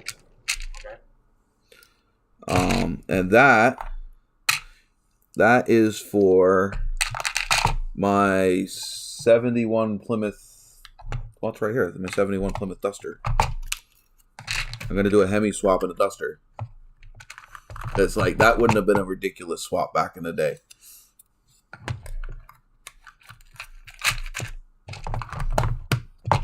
I would just say that's a little bit overkill for engine to car size. Like Yenko putting the 427 in the Novas. Yeah. That's the model that it's going to go into. All right. So that's getting a whole Pro Street look. So we're gonna do that one up nice. And that Boss 302 Mustang, I have a full wide body kit for it. So it's getting a modern engine more modern engine swap, plus I'm putting the ground effects kit, lowering the car, putting different rims on it. But it's still going to have that old Pernelli Jones. Is it Pernelli Jones? Yeah. Drove the yellow and black Mustang in the Trans Am series. Yeah, it's going to have that look to it. Just more like a modern Trans Am look to it. You could do a custom roll bar or bull bar. Just got a few I want to build for my truck. Do you think it's cool to make a model of my truck when it's done? I mean, it's not hard for me to make that stuff. But, I can't just make it from thin air. I mean, the thing is with round bar, it's easy. You can even take leftover sprues from building your model, and you just got to put a little heat to them and bend them. You want to make thinner stuff, you heat it up and you pull it or you stretch it and it'll thin it out. Not to mention there's different size, sprue gates. Well, that, and I need to know what you're looking to do. I need an example of what to recreate, but honestly, you could do that at home. I don't think it would be too hard for you to do that. I mean, making custom roll cages, that's easy. As far as, like I said, you just got to heat it up and bend it and cut it to length and just don't burn it. I want to make a chassis. I want to make a chassis out of brass tubing. I think that would be cool. I'd be wild. There's a guy that I watch on YouTube that was making a sprint car or quarter midget. The whole chassis, the whole frame was all brass. One of the coolest videos I've ever seen was somebody made a GT40 completely out of metal in, I think, like 1/18 scale. The engine, everything. The whole car was metal. And it wasn't like a kit that he bought. He literally made every piece. And that was cool. I don't know if I can find... Let me see if I can find it. If I can find it, I'll share it down on the live.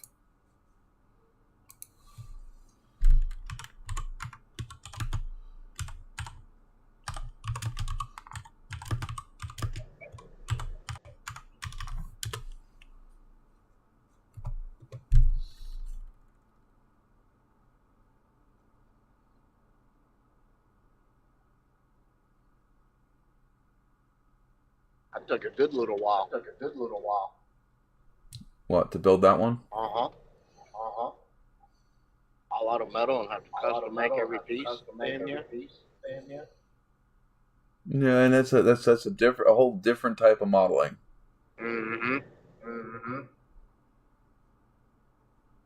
Very precise.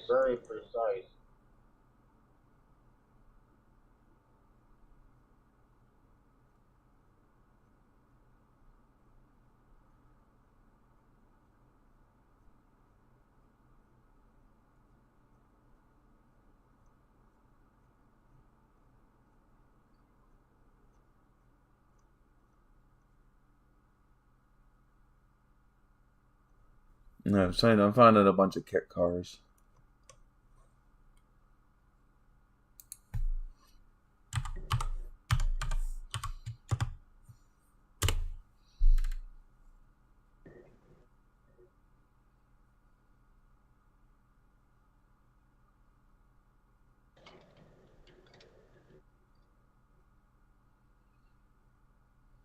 I found the sprint car. Clay Kemp, ClayKemp is the channel that was doing the brass work. Not the GT40. I haven't found that one yet. There's old videos though. I don't know if I'm going to be able to find them.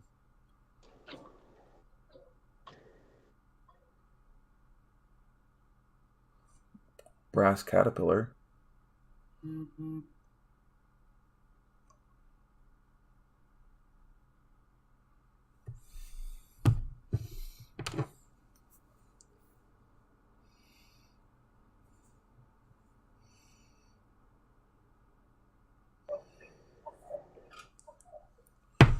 Maybe let me get rid of the 40 and just go with Ford.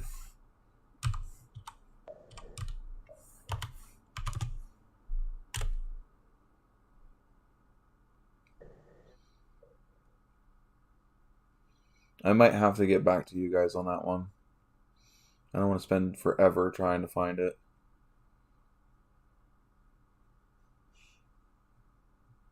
Maybe a Google search might help better. Building your online business? Well, scale.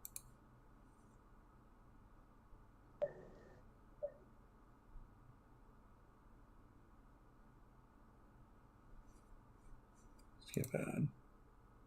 Nope, that one's not it.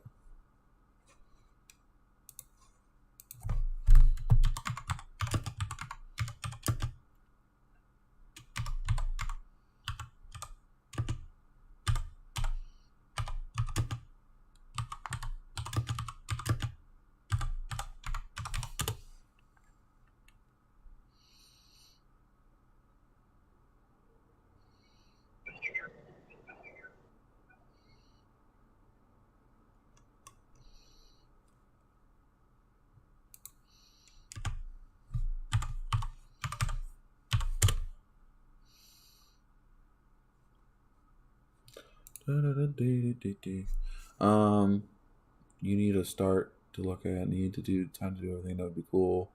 So at least 3 people watching and 7 likes. Yep, that's about what I'm seeing. I don't know. I can't find what I'm looking for. I will have to. Little porgy piggy.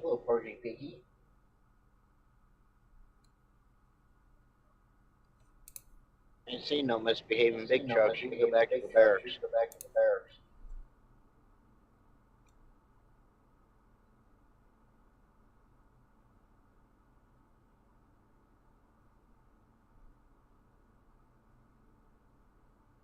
There's one made out of gold. I think it's gold.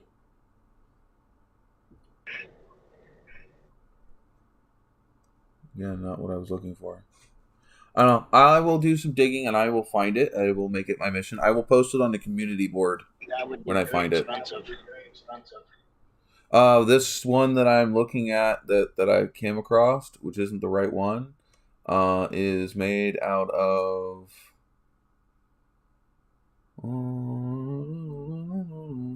Yes, it's made out of gold. It's a 2006 Ford GT made out of gold. It is selling for $75,000.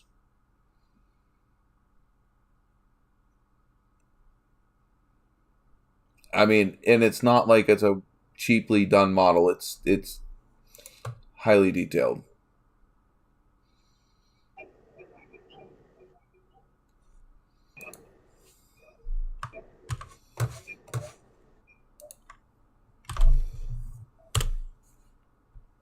Put the link in the chat. But yeah, the other one I will find if I find it, and I will.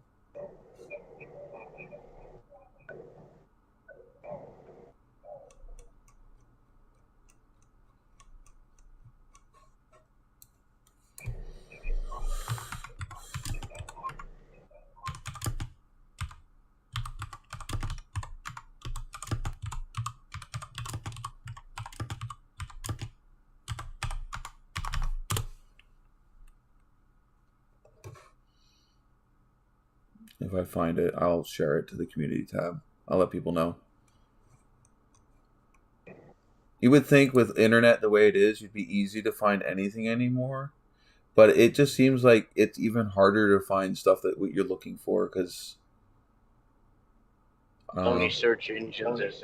One word comes up. And Google is like one of the most.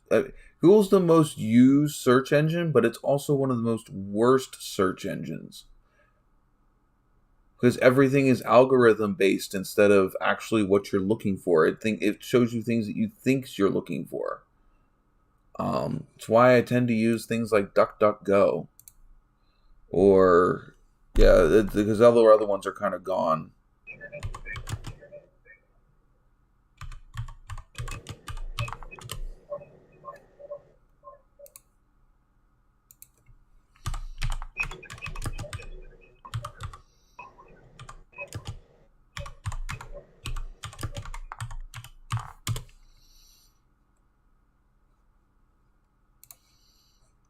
At least now I'm getting all actual models. I went to DuckDuckGo.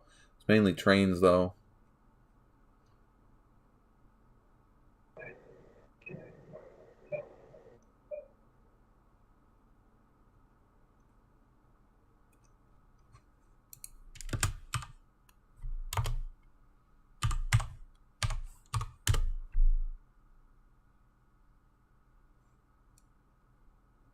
I mean, unless it literally just disappeared off the face of the internet. I'm not crazy. I know I saw it.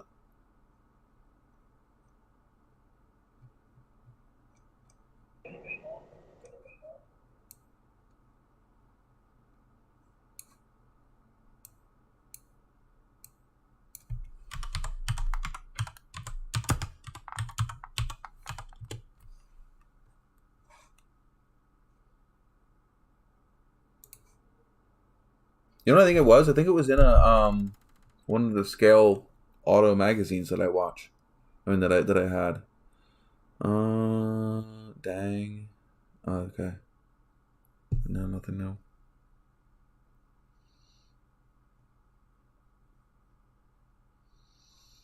Oh, the pictures are gone.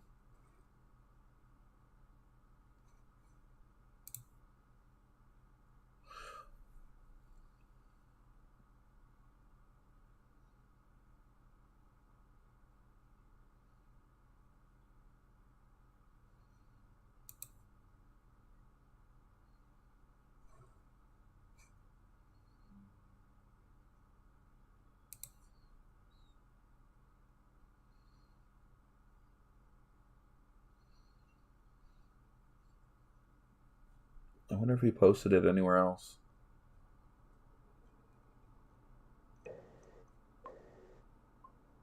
Yeah, this is the guy, because there's the brass. Okay.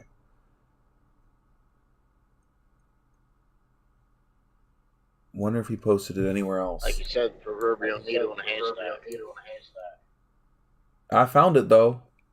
It was 1/8 scale. And it was an MK1.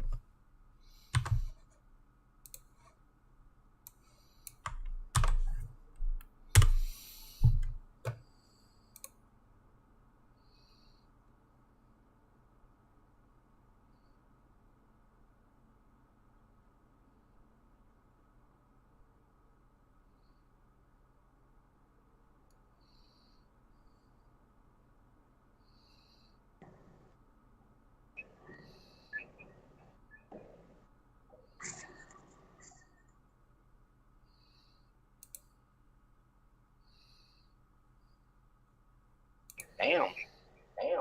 What? Kearney Public Schools as a motor coach? I would love to find an old HO train to put up around the top of my living room wall. There is a place down here that had so much of the freaking scale train stuff. It was up by Bloomsburg. You got to search the antique places.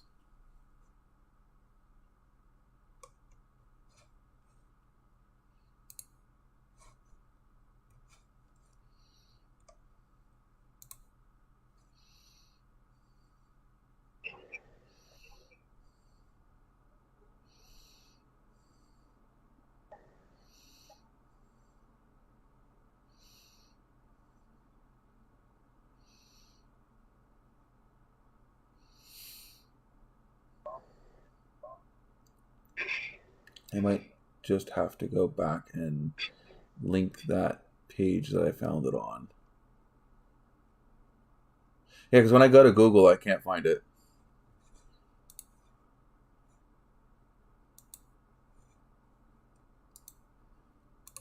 Here is the one that I found, the thread.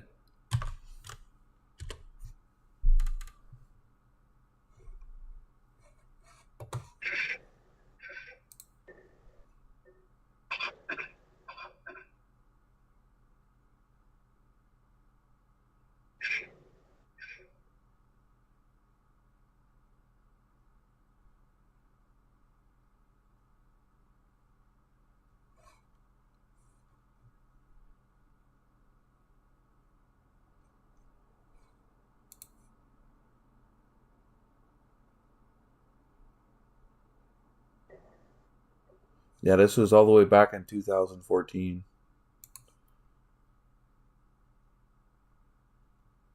That's a long time ago. Eons, especially for the Webernet.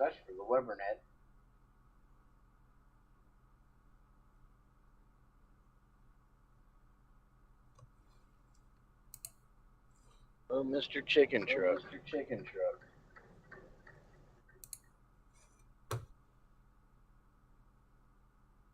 Tyson. He started that build 1/31/2010. It looked like it took him like 4 years to build it.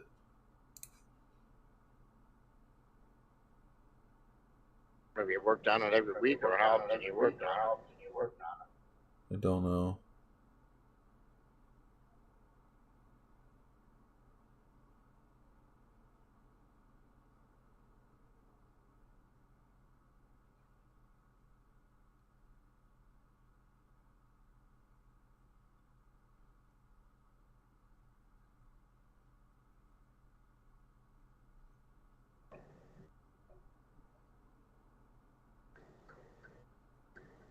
Yeah, I'm just scrolling through the bit. Just amazing.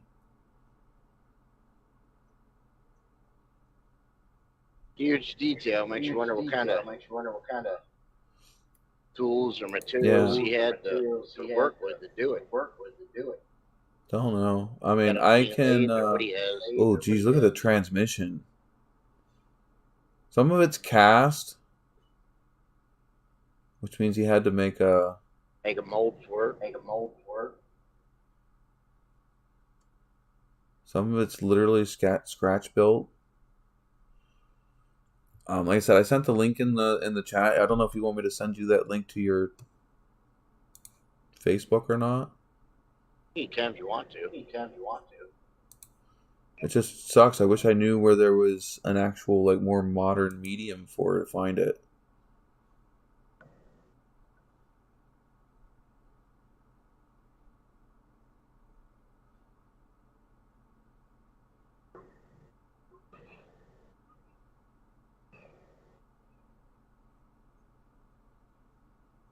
Almost be worth Looks like sending some him of a it's message plastic. to ask if he had it available anywhere. That would involve me having to sign up to this Facebook group. Oh, something broke.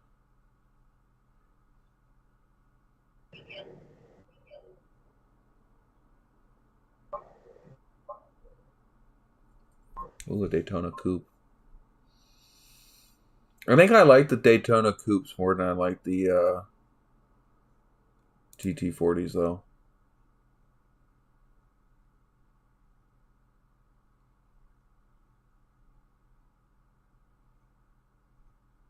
Opening doors. It sucks. I can't share any of this with you in a screenshot.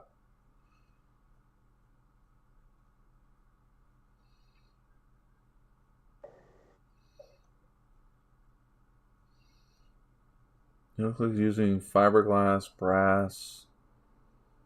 Yeah, the body's made out of fiberglass.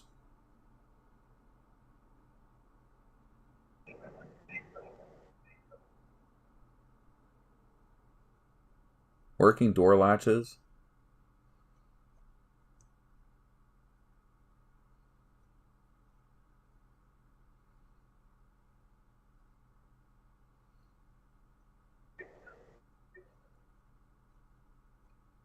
This is the kind of modeling that I like, is the super detailed stuff. Alright, I will send it to the community chat.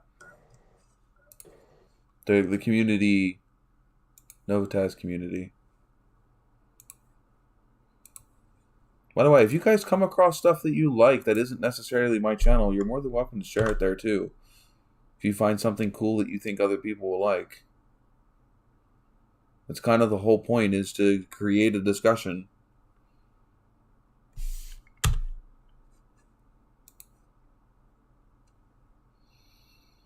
My internet is being stupid.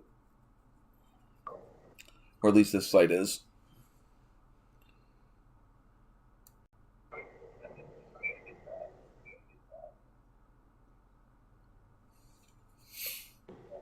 Alright, it's in the community, NOVAtazz community board. Oh. So anything you guys want to talk about or have any questions about? I mean, most of the people that are in here now are people that are in the live stream group. Jesse went to bed, right? So it's just Brad and you. That's for me. Everybody bailed. Yeah, I got boring apparently. Definitely not. I mean, we got 7 likes. It's not nearly as popping as it was the last 2 weeks, though.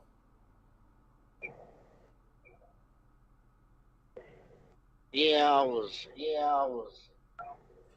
Surprise visit, birthday, Valentine's Day weekend, Super Bowl weekend with Miss Formie. And the weekend. Yeah, you missed it. I got my new phone. Finally. Yeah, I saw the picture you posted about the crazy lens or whatever thing you had. Zoom. And the matching smartwatch. There you go. Made out of it's titanium.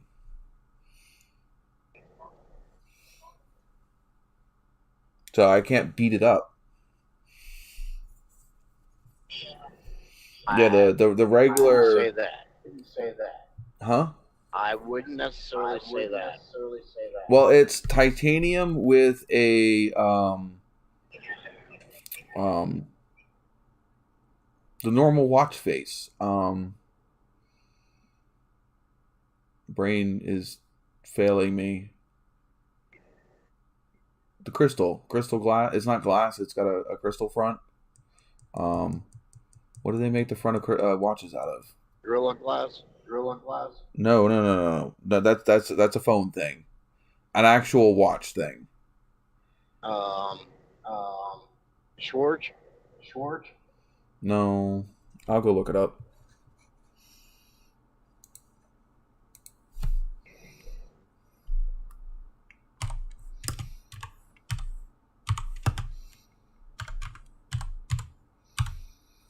I don't know, but this camera should hopefully be able to take the pictures I'm expecting it to.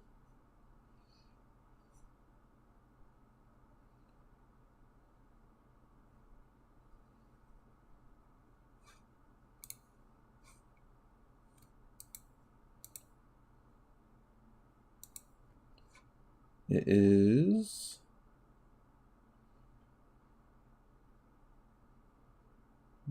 sapphire. Sapphire crystal is what the front is made out of. All right. Which is supposed to be scratch resistant. That's what they used to make watch faces out of to begin with.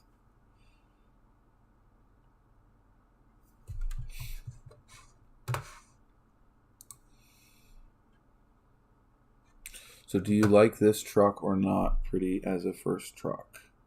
What truck? Oh, we didn't do what's in the truck. I don't have any banners for any of that stuff anymore. What's in the truck? What's wrong with the truck? What's in the cup? What are you hauling today, Chris? Powdered rubber. We're making Powdered rubber? purple seat cushions and purple mattresses. Oh. I would probably suggest not jumping in that right now. I'm sure it'll probably be all in your lungs. You're not getting. They're basically great big seed sacks is what they look like. Anybody that's ever run around agriculture when you get seed delivered or whatever, you got this big huge bag. Yeah, that is new. Dry load, don't have to run the reefer and spend no money there. Truck that actually pulls hills or not downshifts all the time. Doesn't fall on its face. Yeah, I'm still cutting parts. Did I ever show you guys my little doggy? Supposed to be like a little Great Dane. Yeah, it's a little Great Dane. It's cut off of. It's a really bad cut because look at the freaking slag on the back of that. That's horrible for laser. Good grief. Yeah, this was a test cut. But yeah, it was cut on the laser at my work. It's out of stainless. I mean, considering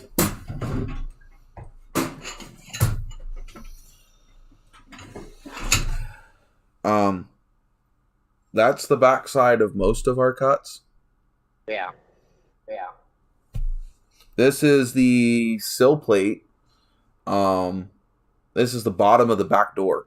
This is one of the holes for the taillights.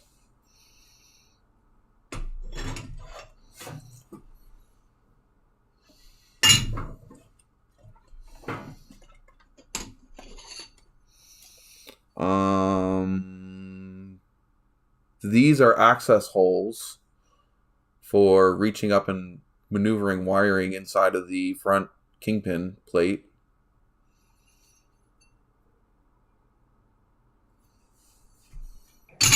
These are cast-offs. These aren't actual parts. These are the holes that get dropped out. Yeah, the donuts. Here's another doggo. So this was one that hasn't been punched out.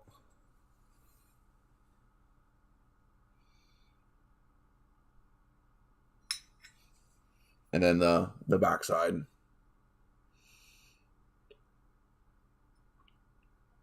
They were cutting this way too fast. That's what I do. I run this machine. fact, I just got done training somebody so I could not be stuck on that machine all the fucking time. So hopefully I can learn some of the other machines so I can get to a Fab 2 position, which makes more money. Yeah, it's the scrap. It's the stuff gets dropped in the bin that we just throw away. Dude, I was so hurt, man. They've cut 2 huge pieces for maintenance to make something. Literally, freaking perfectly round discs of metal that were bigger than dinner plates. In the dumpster they went. Dang. I'm like, oh, that hurts so bad. But yeah, it was too big for me to be able to sneak out. I thought about it. I did. I'd ask. I mean, you're throwing it away anyway. But no, I didn't. It was not worth risking. Dude, they throw out so much usable shit that a DIYer would have a heart attack. But for them, I mean, you got to think about it. They're making 200 trailers a week. Now, 200 trailers every 2 weeks. So 100 trailers a week. You can imagine how much offcuts and whatever, they just can't keep it. So they have a scrap company come by and pick it up, and they get paid for the scrap. So I did ask. I tried to do it the right way, and then when I couldn't get it done the right way, I thought about doing it the wrong way, and just figured it was not worth it. I mean, what's the most I'm going to do with them anyway? Make a wall hanging. That's what I was thinking. I was thinking of sending it down to Charles and having him laser etch like my logo on the front of it or something. That or it'd make. But it was also only out of mild. It was only out of mild steel, so it would have rusted real quick. You could have done that. Put a light behind it to highlight, like a glow-through light sign, or made a clock out of it. Not out of 3/16 inch thick mild steel. There would have been no light shining through that at all. I mean, unless I cut it all the way through. At that point, I don't have anybody that can cut a laser, except for the laser at my work. I don't know anybody with a laser that could cut that well anyway. What I was saying is I have a buddy that's down in Maryland that laser engraves stuff. So he couldn't cut all the way down through that. His laser's not that strong. I mean, geez. Our laser's what? I'm going to say well over $100,000. Probably pushing over 200,000. And it's at 10 years old. If not more. But yeah. I don't know. I think I'm going to get off. What time is it? It is 10 minutes to 1 East Coast time. Yeah, I think I'm going to get off of here. Because I have kiddo. I've had kiddo all weekend. And it's been part of my funk this morning. Is just he's being much muchier. He's being a ADHD 5-year-old that's bored. He wants to go back to that and I was trying to restaurant and meet his girlfriend again. Right. And I was trying to get stuff done, and like every 5 seconds I had to stop and deal with him getting into something he wasn't supposed to, and it was frustrating. That was not entirely his fault. He's being a kid, but it doesn't change the fact that it was frustrating. So tomorrow I drop him off to Oma and Papa's, and then hopefully I can get some stuff done. There you go. It's most kids, but it's not. You got to under ADHD on top of that. He's not my first kid.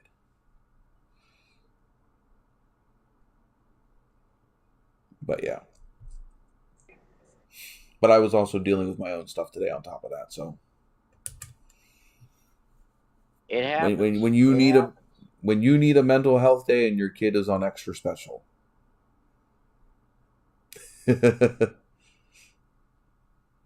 he had the meter cranked all the way. But all right, I'm gonna catch you guys next week. I mean, I'm just falling asleep on camera. Man, have a good night. Have a good week. It makes it harder to keep them busy and me busy because I have ADHD. So I was trying to keep my own ADHD in check, plus his, plus my depression, and trying to get something done. So yeah, I had my hands full. But all right, go ahead, Chris. Yep, everybody have a good week. Be safe in whatever endeavor you get into.